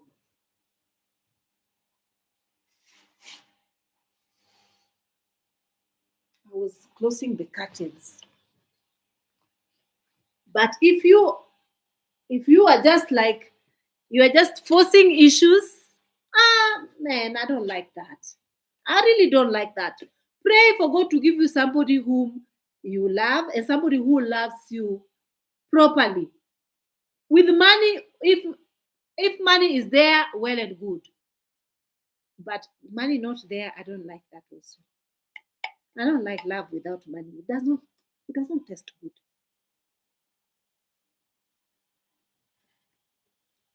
This one is so conk. It needs a little bit more warm water. I, I will drink it tomorrow. I tested that and it is not very nice. The rich people will invest in house help so that they can save time. Time is precious to them, exactly. In my opinion, men and women should know essential life skills like cooking, managing money, communicating, and taking care of themselves. These skills make life easier and promotes independence. Tulip, now you've spoken my mind. Now you've spoken my mind. Me, I need somebody who is very critical with the way they take care of themselves. Like, if my husband is healthy, he gives me a peace of mind. He should strive to be healthy. When I met my husband, he wasn't even eating. Honestly, he wasn't even eating. He was just working himself like crazy. He wasn't eating, and he was so thin. He was literally just drinking milk every day because he can't be bothered to cook. He doesn't know how to cook. He cook gibberish gibberish. He cook bad. He just doesn't know how to cook at all. So his parents never taught him how to cook. Nothing like that, because in his village only women cook. Only women are in the kitchen. That thing of men in the kitchen, he doesn't know. So he was just like so thin. If you had met my husband, you wouldn't like him.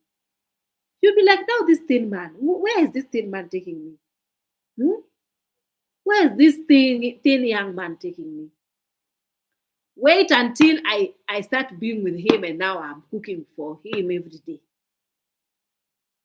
Because that day, those days, did I even have my nephew yet? But that day, it's very understandable because he was not living here. He was living in his own place. So we could go in his place, and then I offered to cook for him because I was so upset with the fact that he was not eating and he was always skinny. So he started eating. I started cooking for him. He started eating. He started glowing. He started glowing. All of a sudden now women started looking at him different. He's like, you look so good. There was this lady. There was this lady who was always eyeing my husband. Those days before he married me. She was always eyeing my husband.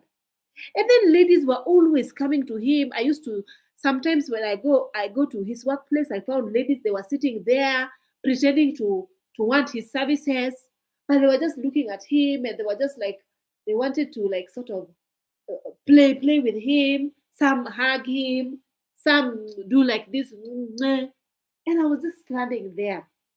I was just looking at them like because me, I was not a pick misha. I did not go to him, throw myself at him the way other women were doing. In fact, he was even walking around and women just taking his phone and dialing their numbers. Literally, they were begging to be with this guy. They didn't care whether he had money or not because he was always dressing and looking like he has money. He was well put together. He liked looking good because those days he was trying to woo me. So he was really trying to look the part and look the best and well shaved and because he have beard.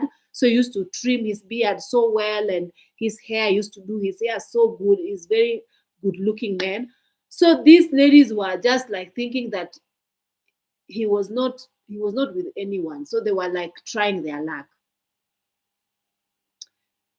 If I count to you how many ladies they want this guy, you will be shocked. They want him. Some of these ladies, they had jobs. They just wanted that. Even if you are bringing in 10 Kenya shillings, or even just you are just paying for one item in the house, it's okay so long as you're my husband. Just come, let's live with you. This is how many ladies were approaching him. Because men in Kenya, it's either they are rich and married to 3 wives, they have some side chicks somewhere else. You cannot find a man in Kenya who is rich and single. Never. I'm telling you.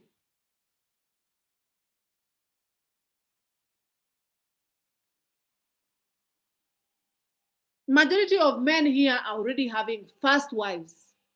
Then they have second and third, and then side chicks. That is just the culture here. That is the reason why you could find even some women who are coming for him. They wanted him. They were married. I don't know what they saw in him. Perhaps I don't know. Perhaps the same thing I saw in him is what they saw. I don't know. But they wanted him, even though they had wives. They have husbands. Sorry, these women had husbands, but they still wanted him. Then me, I was just chilling in the side. I was not even trying or doing extra hard or dressing extra cute or putting too much makeup on my face and trying. I was not, my friend. I was just the way I am. The way you see me here is the way he loved me. I don't put on makeup even when I go to work. I'm just barefaced like this. Like this. This is how I come. And this is what he loved. He was not even interested. He didn't even when he started dating me, he didn't even know that I was like having a house. like I had a house. He didn't know. As a matter of fact, when I first brought him here, he was just like thinking that I'm living in a family house. I'm living with with like a, this is my father's house or something like that, or I'm living with the relatives. That is all he knew. Until after some time, then I he came to realize that this is my house. He was so shocked because it was not in his mind. He didn't know of that. So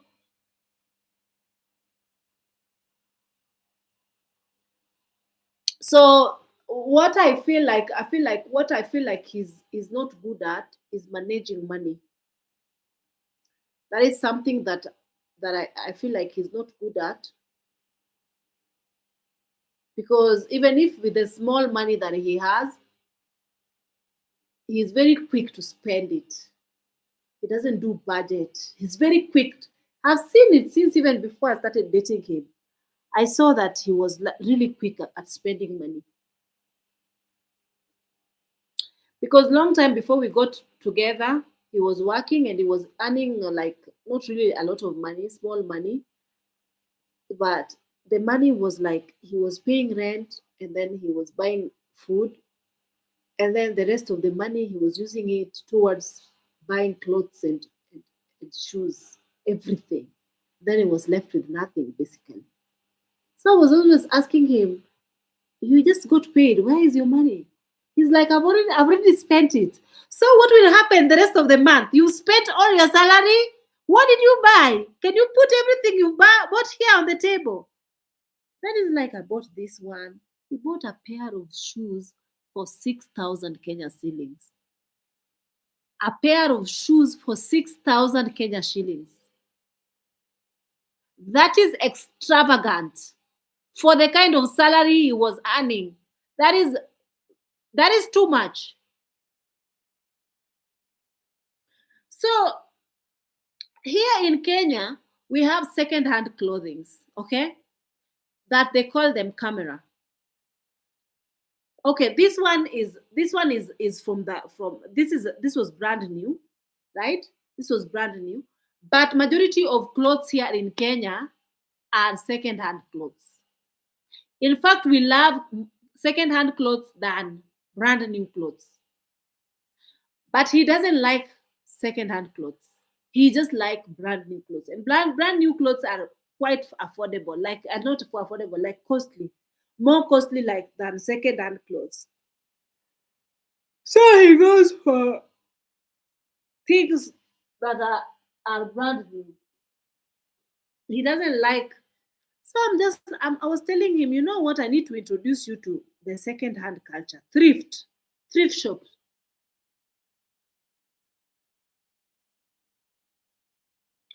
Then I started buying him like t-shirts and shirts from thrift shops. Then he started liking, but otherwise everything else he has, he likes to spend money.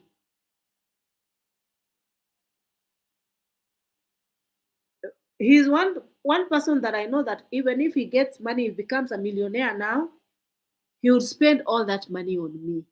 That one I know for sure.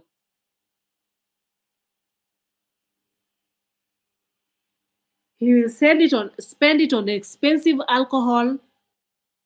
He will buy his all his friends alcohol, and he will spend it on me. He will not save anything. That's his cult. Him. And prior to COVID-19, he had a job. He had I don't know how many businesses. All that I asked him, where is your savings? He said to me, oh, I did this, I did this, I did this. Him is living life as time goes by. He doesn't care about savings. So I'm the different one here. I'm the one who thinks about saving. I save. I try to, like, now we've already come up with a certain idea. Actually, his colleague is the one who actually came up with that idea, that we need to to have a saving culture. So we need to start giving in some money every single day, so that that money we will be distributing it to the three of us. We are three in this group, so we are going to be distributing it at the end of the year. But the money has to, and I'm the one who is going to be saving this money for all three of them, because they don't have saving culture. These men don't have saving culture. So guys, why are you not liking the video? Yet I'm giving you guys my gist. What is wrong? What is going on?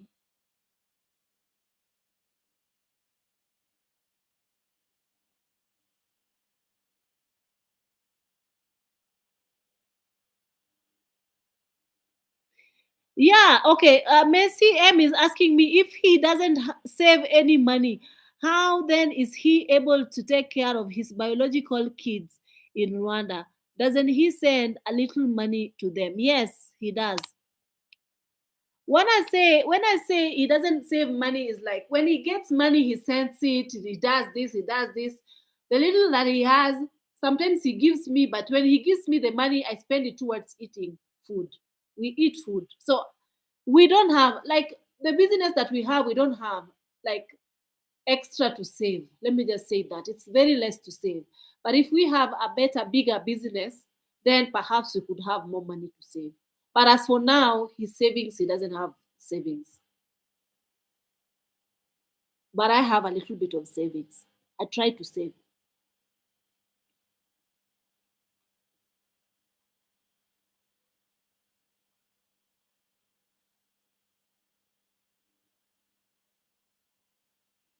Can he enroll in money manage?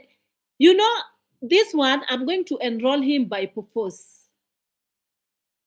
This one, I'm going to enroll him by force, because he doesn't think he has a problem with money. He doesn't think. Honestly, you know what? I wouldn't even try to tell you guys how frustrated I am. When you see me laughing, you know I am frustrated. But sometimes it's so funny.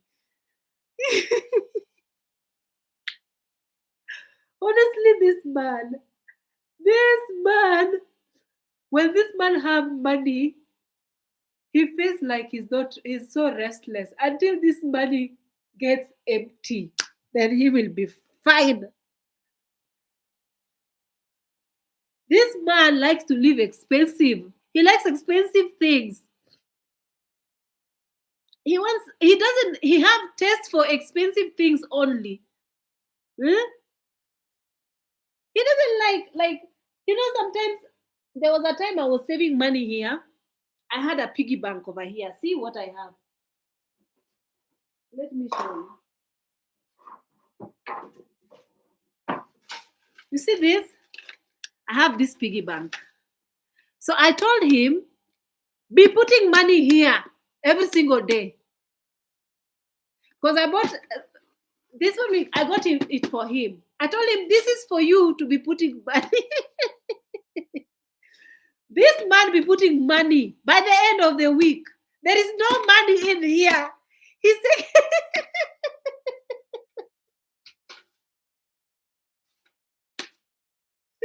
this man cannot wait to spend his money. What type of a man is this? There's no money here. This man loves money too much. Oh my God. Oh my God. He loves money too much. Here you can put 1,000, 2,000, up to 5,000. This thing can allow you to save even up to 100,000. Even 200,000 can enter this thing. But excuses after excuses after excuses. This man, usually, usually in the business that he's in the business that he's in, I used to be the one managing the till, the till to that business. We have this this SIM card, where the people, if you sell something, they send it to this SIM card. So I used to have this SIM card, so money used to get into my phone. So I used to, honestly, those days I used to be very, very good with this money because it was under my care. Then he started complaining that he works and he does not see money because I have taken over everything and I don't allow him to have the access to money. Then every day he could always complain over this. But because I knew that he's not good with money, that is the reason why I did not allow him to keep that phone. The minute I gave him, so he kept pestering me over that until I gave him the phone with the money and access to everything. Now, here, take it. You are the man. Here, now be happy. Now you have control over it. Tell me why this man sees money entering into this phone, and every time the money goes in, it goes out. Money goes in and out. Money goes in and out. After crying and telling me, give me, I will take care because I'm the man. So I gave him. And for me, nobody could chuck money into that account until end month. Then we sit down, we see how much money is in here. You just laugh. Just laugh on the comment section. It's serious. So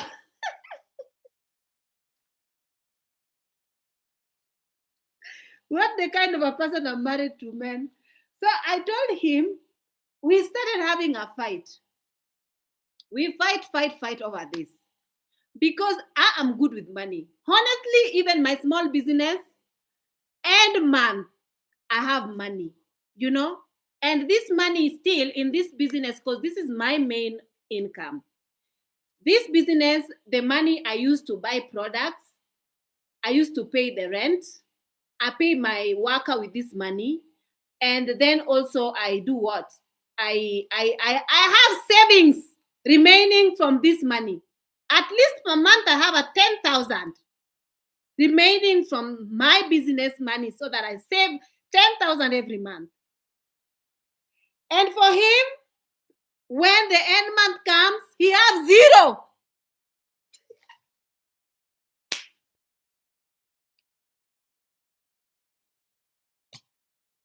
I asked him, what did you do with money? Where is the money?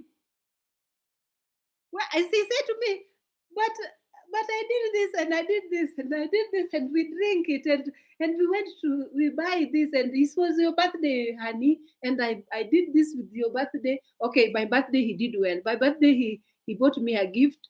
He gave me a surprise booking from a place. All this with business money. So me, I was thinking maybe he has his money that is business money. He's already chucked this money and spoiled me with my own business money. So then I'm like, what the hell?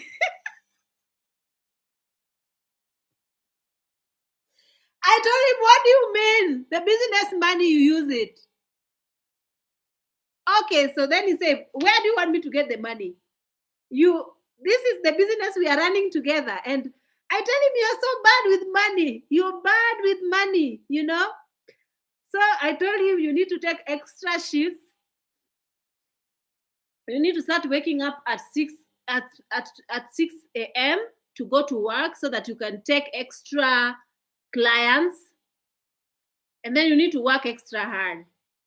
He doesn't like to wake up early like that. He doesn't like it. Like, why would he wake up that early? He doesn't like it. And so then I just said, okay, fine. You know, I don't want to choose your struggle. So now, since I gave him the account to that Nini, I'm tempted to take it back. Honestly. I'm tempted to take it back. But now I cannot take it back because he's registered it on his phone. Now my SIM card, the SIM card that I gave him, he already left that SIM card alone. He registered it on his own SIM card. So it enters a phone that he's the one who's in control over. I don't even know how much money gets in there, honestly. It's a laughing matter, but it's not laughing matter. At the end of the day, I can laugh because I told him, me, I'm not there. When it comes to finances, please take me out. Let's just everybody take care of their own finances. You take care of your finances, because me personally, sometimes if I have the money, I can send it to his parents, because maybe use some money to send it to his kids and blah blah. But for me, I'd like for him to to send more money to his kids and to be a little bit more intentional. So maybe now that we have put a system where now we want to start saving every day. We have to one of everyone each and every one of us has to chuck money every single day to like sort of put it into the savings. Maybe at the end of the year you could have something, let's say just something. But for now, end of the year, nothing. I don't know. Wait.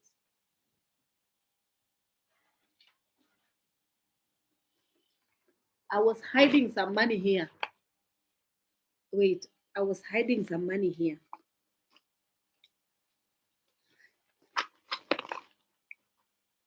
I hid some money here for him. Guys, it's gone! It's gone! God, there's no money. I swear to God, there's no money. He took it all out.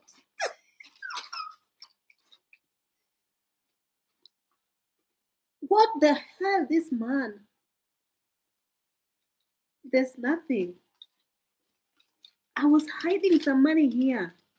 Why did I tell him that I start hiding money here? There's nothing. He's used them. And probably he had used them and I had asked him for money, and then he took money from there and gave it to me. It is what it is, guys. That's my trouble.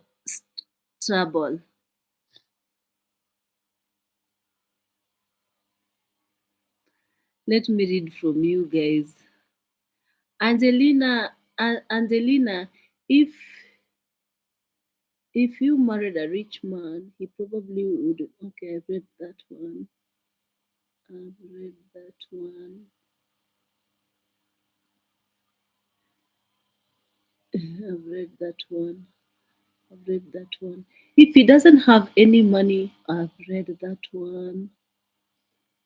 Can he enroll in money? That is exactly what I want to talk to him about. Hello, dear. You are a Rwandese living in Belgium. You are Rwandan brother. I'm married to your Rwandan brother. You are my sister. Oh my God.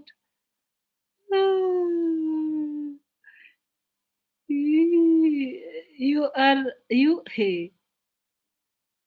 But there is somebody. There is a free course. There are free courses, yes, but there is somebody whom you have to pay. You have to pay him to actually sit down with you to run down with you exactly how. Honestly, this year, this 2026, I'm not going to allow my husband not to have savings. We are going to fight over it, but it's going to happen. Honestly, it's going to happen by the end of the year. Because how do you have money to go and drink alcohol yet you don't have money in your savings? How is that even possible? I don't get. I'm laughing because it's so super funny. You should see him when you are asking him exactly. This is the end of the year. You are now growing beard and you have white beard in your. You should see me how I tease this man. And I ask him, how much money have you saved so far in your lifetime? And then he starts scratching his stomach. He finished only loses money. He finished everything.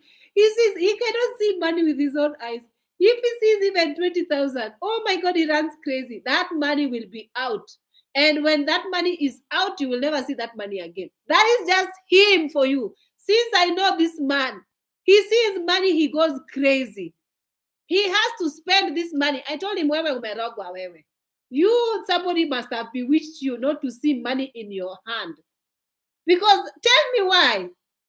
Tell me why this guy sees me with money.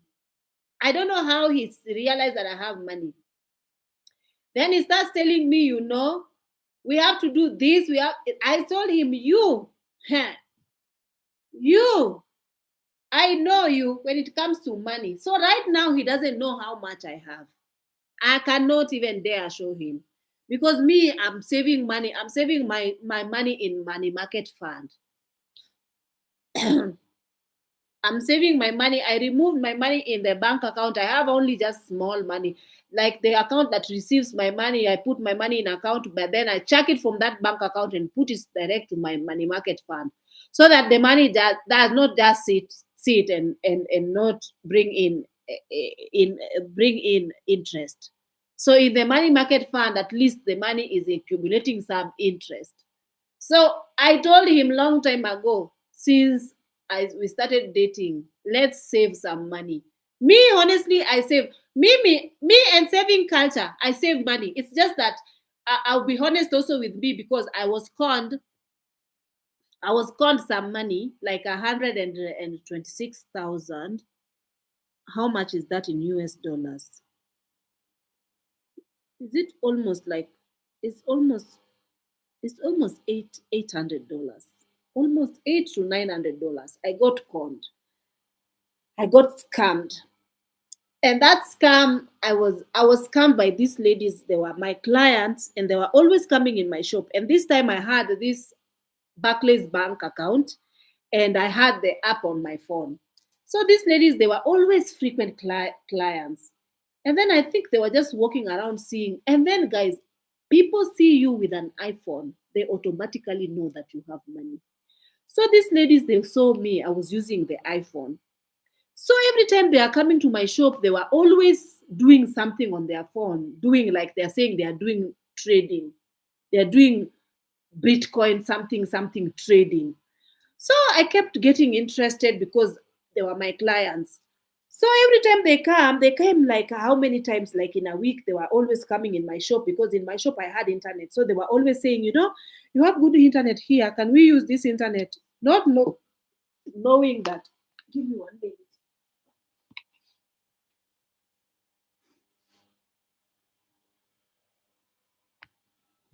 Not knowing that these ladies were actually trying to recruit me to to recruit me. I was very unaware. Guys, I have allergy. My eyes are very itchy.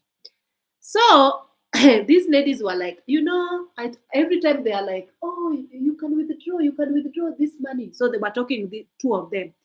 So they were always like withdrawing money and it's reflecting on their phone and they are showing me. And then I asked them, can you guys tell me exactly what is this thing that you guys are always working on?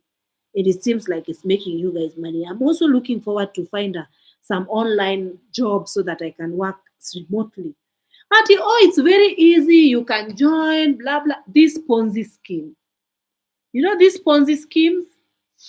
So they took my phone and they downloaded that app and then they taught me how to join.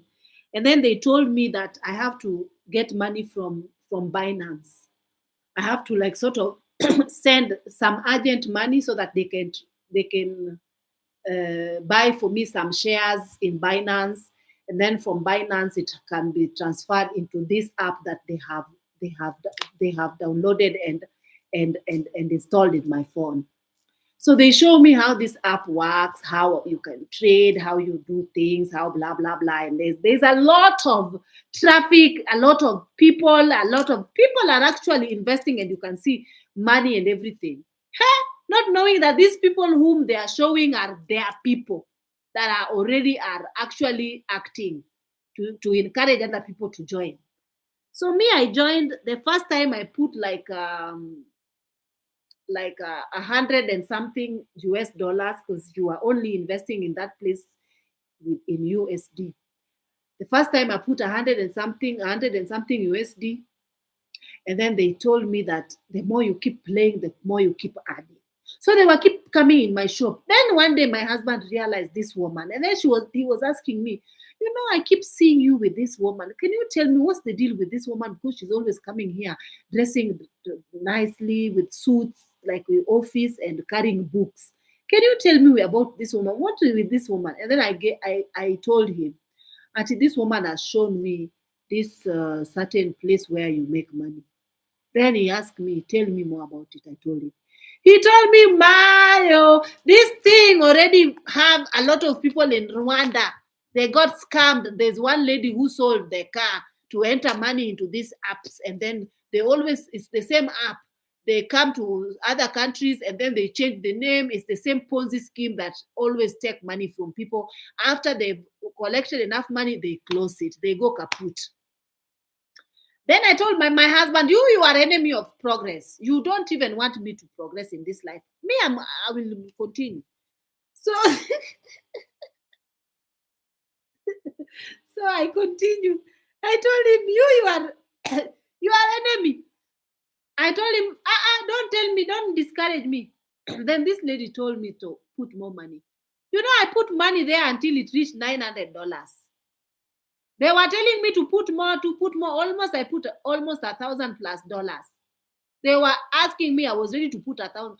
But during this entire time, I earned like 7,000. Again, I earned another 7,000 from this place. So they are like trying to make you continue by rewarding you.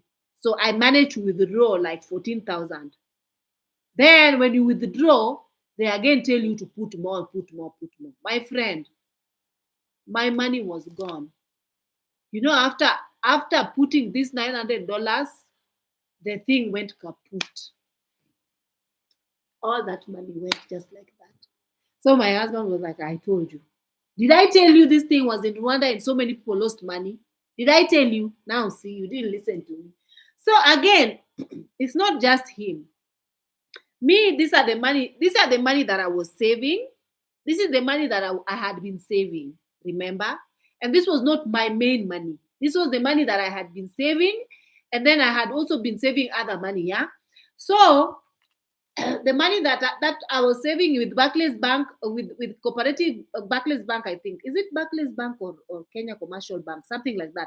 That one was gone. Now I have this other money that I did not touch. Then one day I thought I was so in love, so I showed him my savings. Hey.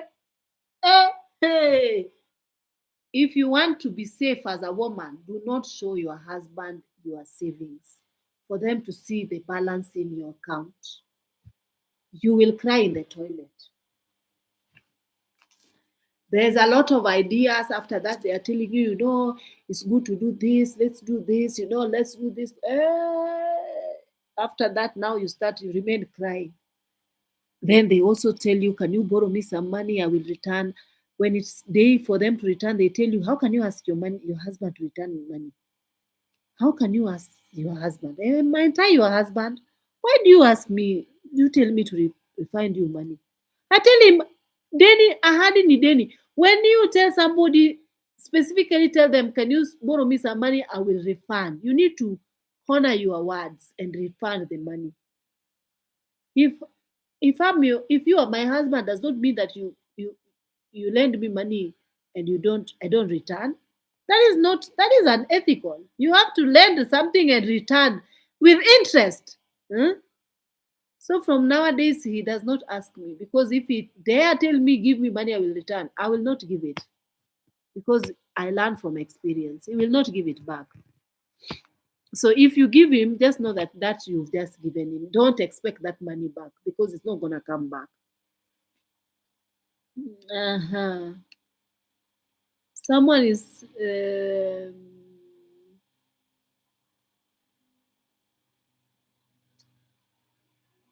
let me read from you guys.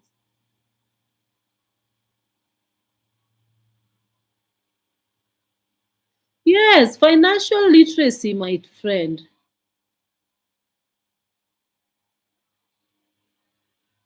Financial literacy is very essential to everyone. Kwanza him. Hey, he needs to be financially literate, man. He's a millionaire in that. If you see my husband, he's always looking at Lamborghinis and private jets, and he's always in his phone. He's always looking at big machines.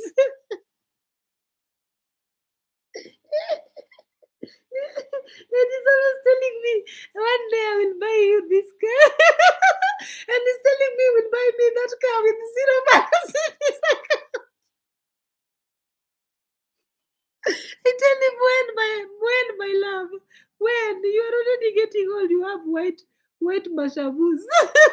You have white beard, and when will it be? When will you buy me this thing? He makes me laugh a lot, I swear to God. Sometimes I don't even laugh because when you hear him speaking about the big millions, and he's always making big plans, very big plans. Even if you tell him, I like that car. Do you like that car? Okay, I will get you that. You get me with which money, my love? That's not.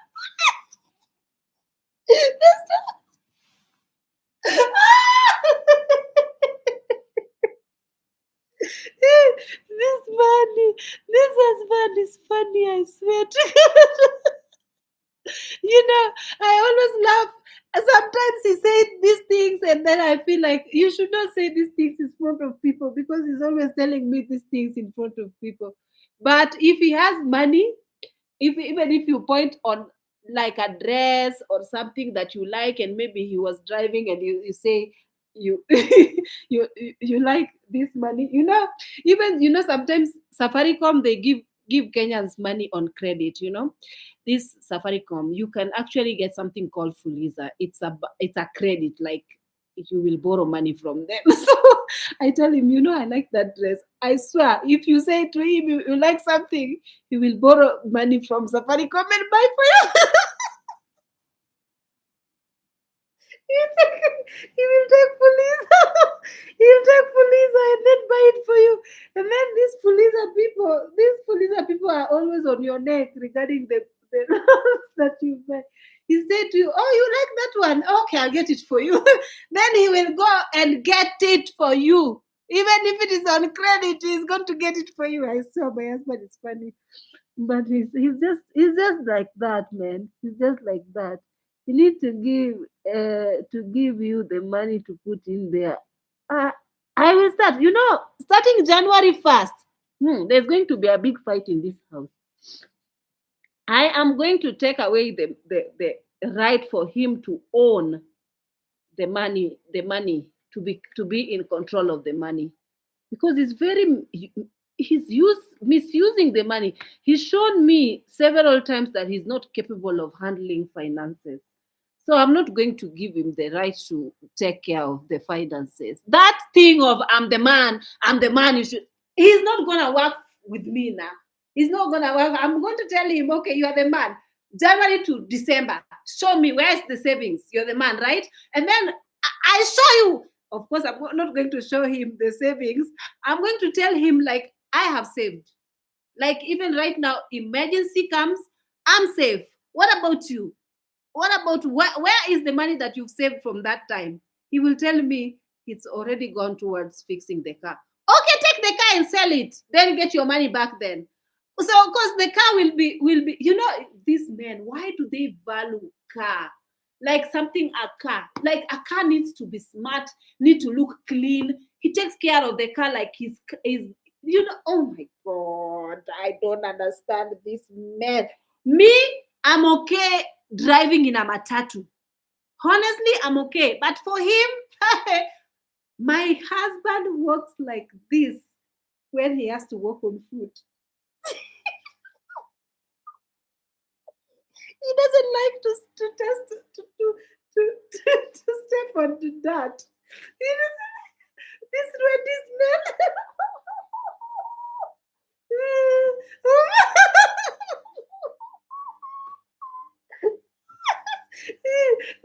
Stay away from this man, guys. They will make your life.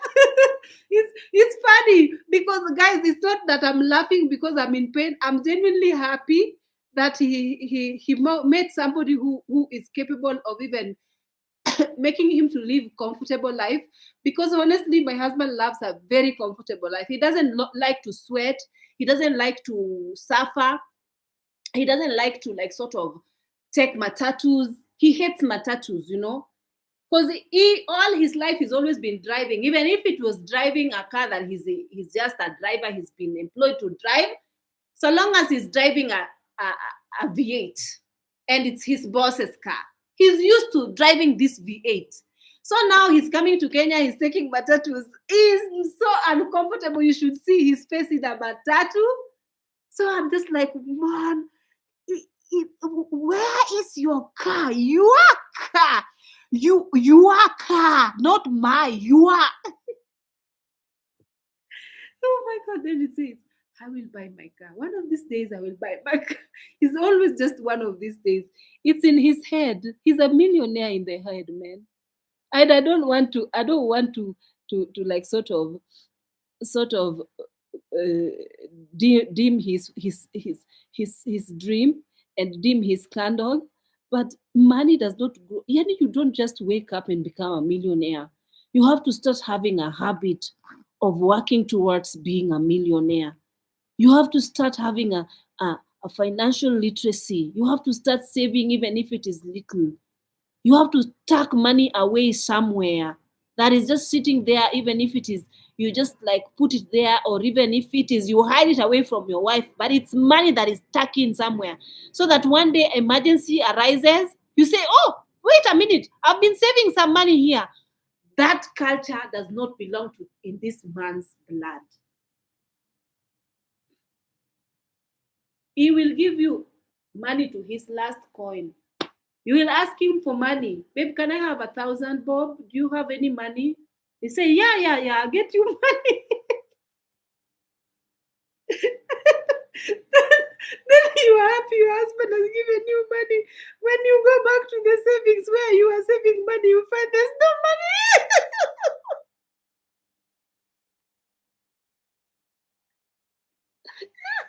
He's given you the money that was in the savings.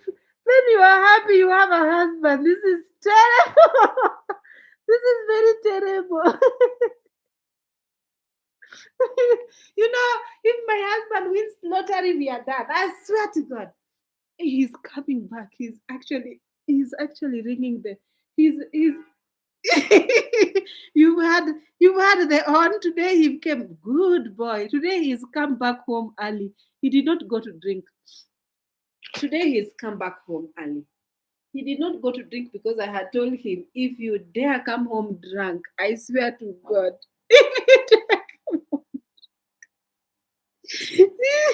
Because honestly, he needs to take his medication, because I'm tired of this man sneezing and coughing and huffing and sick all the time. Because honestly, Kenyan alcohol is very much full of chemicals.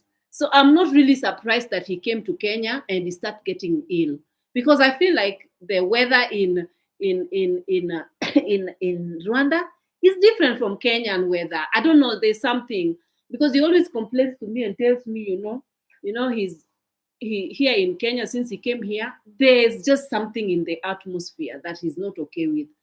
I mean, he's having allergies and all this. But if it's in Rwanda, he never got sick. So it's just him. So anyway, oh my God, thank God today I've laughed so much. So this guy lives one day at a time. Ni mpaka ya duka, loving himself too much. I'm telling you, if you live with my husband, even you will be like, what the hell did I marry? What the hell did I marry? But he's just like too generous. Like, he's so good. Like, but in the wrong way possible. He's too good in the wrong way possible. He's just using everything, all the money. Like, even if you say, oh, honestly, one thing I know, that if my husband has money, he will spoil you rotten. Rotten. Even if his bank account will be empty. But there is downside of that. There is downside of that. You have to have a saving culture. Like, I'm the one who is a little bit more stingy with money, honestly. I'm a bit more stingy, because I usually tell him, if I was not stingy, we couldn't be having a house. We are not paying rent. It's because I was so stingy with money. Like, not stingy, like I was helping people with my money and my siblings and making sure 1, 2, 3 is done. But at the end of the day, I came from poverty. So I could not spend everything to an extent I come back to nothing when I came back home. So I had to tell him that imagine. So I feel like also it has to be something to do with the fact that he's so comfortable, and I'm also so good. Like, I don't really like give him a hard time. Like, I don't want to stress him at the end of the day, to give him so much pressure. It is something that is new to him. He just met somebody who is an achiever, and somebody who really is into saving culture, and somebody who is into, and all of a sudden now I want to start forcing him to be who he is not. So I feel like he needs to make all these mistakes so that he learns. But when is he gonna learn? I feel like it's too late. Like, at 35, he should know better by now. But it's just not in him. It's not in him. He will ask, he will say, maybe if I get money, if I get a better job, if I get this, then I'll start saving. Right now, what am I saving? What is this here? What is here to save? There is no money here to save. There's not enough money here to save. I tell him, just the little that you have, you start saving. With the little that you have, then God will start giving you more. Because if God entrusts you with small money and he sees that you're taking care of that money, then he can entrust you with big money and know that you will take care of big money. So that is how it works. But he truly don't understand, because he feels so comfortable. And I feel like you cannot be so comfortable, because at the end of the day, you need to be everybody in life need to have a survival instinct. Like, for example, you don't need to be lost without cause, especially if, let's say, for example, I leave this world and I leave you behind. For example, I pass away and I leave you behind. You don't need to start from nowhere. You don't even know where to start. You need to start being independent now. You cannot, the same way I cannot depend on you fully, is the same way you cannot fully just depend on one person.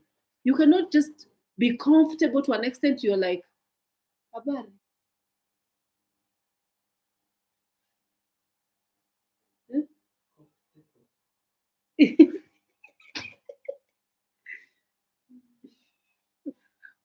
We unataka aje? Si ungeenda ukule kwanza? Mimi kukuta lazima nikusalimie ama si? Nisalimie tu basi. Kwa video.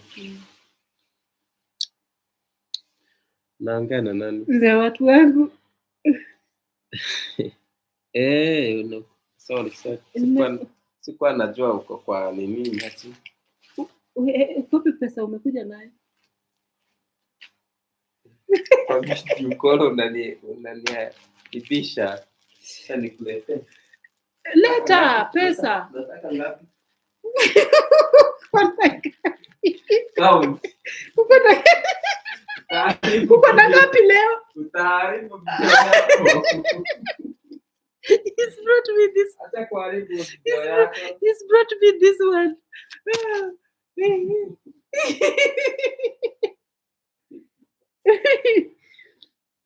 Hebu nipelekee hii please. Lakini nikutume kidogo haki. Leo chakula ilikuwa tabu. Umepika chakula gani? Ilikuwa tamu. Sasa si unichemshie maji uniwekee hapa.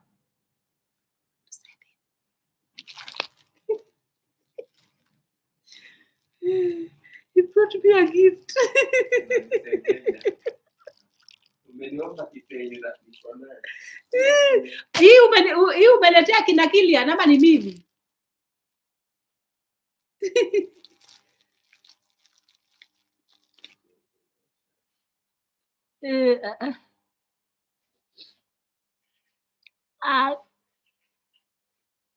Isaac, leo kulikuwa aje? Kulikuwa aje? Kulikuwa poa? Siku yote mvua kumenyesha na watu ni kidogo wameenda kusherehekea na marafiki zao. Kwa hivyo hakuna kazi leo? Sikiza hakuna kazi, si kidogo juu watu si wengi. Si uchukue basi huu niweke maji moto hapa. Maji ya kukunywa uchemshe kwa birika alafu weke hapa. Wakati utakuwa unarudi akina Kilian washaenda kulala. Acha watakuletea, mimi naenda chini. Ni sawa, enda upee Kilian. Kilian hajalala. Shika basi uwapatie wakule. Hivi sijisikii na hii. Sasa ni maji moto, maji ya kukunywa. Si uchukue hii.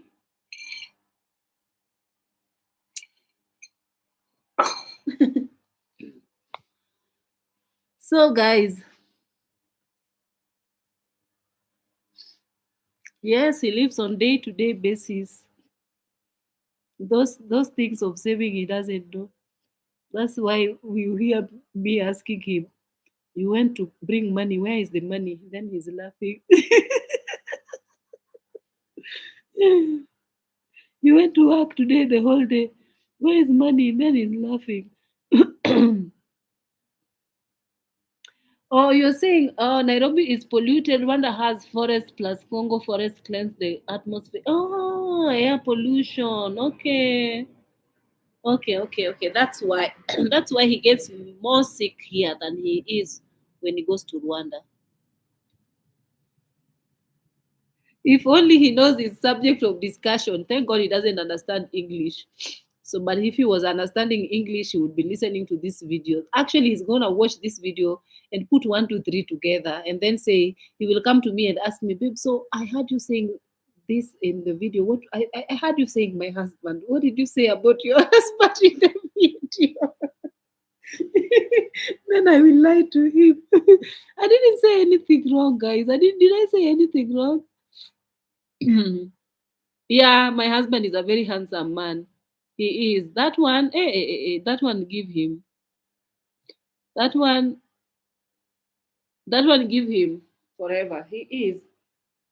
So, guys, I think it's already 2 hours that I have been on this video. I think this video tonight, I hope you enjoy this video thoroughly. We have laughed. I have laughed. I've laughed at my predicament. I have laughed at my troubles with my husband. I have laughed. Me, I like when we come to such videos, and I hope that nobody is going to be judgmental on the comment section. For those of you guys who are commenting bullshit and saying, oh, my husband is a gold digger, or my husband is with me for a ride, or why my husband blah blah blah blah blah, it's okay. If there was gold here, let him dig, because again, there's something clearly he's doing good. He's doing for me to make me like sort of glow. So that thing, I cannot get it anywhere else, and all my life I never got that thing. So let him dig whichever gold he's digging. But in 2026, we are going to be strict with my husband. We have to teach him on how to save money. So akaname tunafaa kutupe akaname exactly. Sasa tukisema my husband, he will know exactly you are talking about me, because when I see him entering, I knew that he knows I'm talking about him. So most of them are like that anyway, but just find somebody who loves you. Even if, like, say, for example, just you have to be the stronger. There have to be one of you that is opposite. We have opposites as attracts. Like, for example, me, I was lucky enough to leave Kenya and go to diaspora to come back with money and build a structure. Most men his age who's just been in Africa for the entire of their life are probably not, like, they don't own a home. They probably have just businesses that hand to mouth here and there, and saving a little, taking kids to school, taking care of the wife here and there, but nothing much. But again, he always argues that he had everything going on for him in Rwanda until 2020. 2020 destabilized a lot of people. The corona destabilized a lot of people because, again, things fell apart for him in 2020 back in Rwanda. Then after that, he just like left everything and decided to come to Kenya. He was thinking on which East African country to travel in, but he was always drawn to Kenya. Something drew him to Kenya. Then after we met, he said, it has to be you, that you are always praying to find a husband. Then my things were not going well in Rwanda, and I came to Kenya, I came to, and then somehow we met. So it seems like your prayers were being answered by destabilizing everything for me so that I can come where you are so that we will meet. And then again, also, things destabilized for me in UAE where I was. I was living there as a flight attendant. Then I lost my job in 2020. I mean, I got made redundant in 2020. Then I had to come back to Kenya. Then again, the timings were just right. Imagine I was in Dubai and then he comes, he didn't find me here, So I feel like it was just time for us to meet anyway. So it was just time for us to meet anyway. So I think we have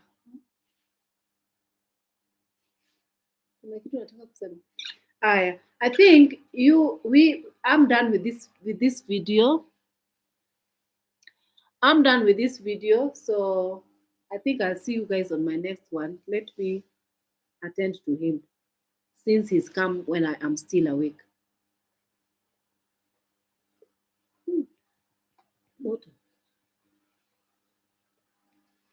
Wanasema wewe ni handsome.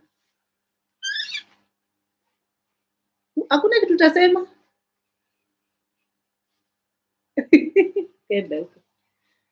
Anyway, guys.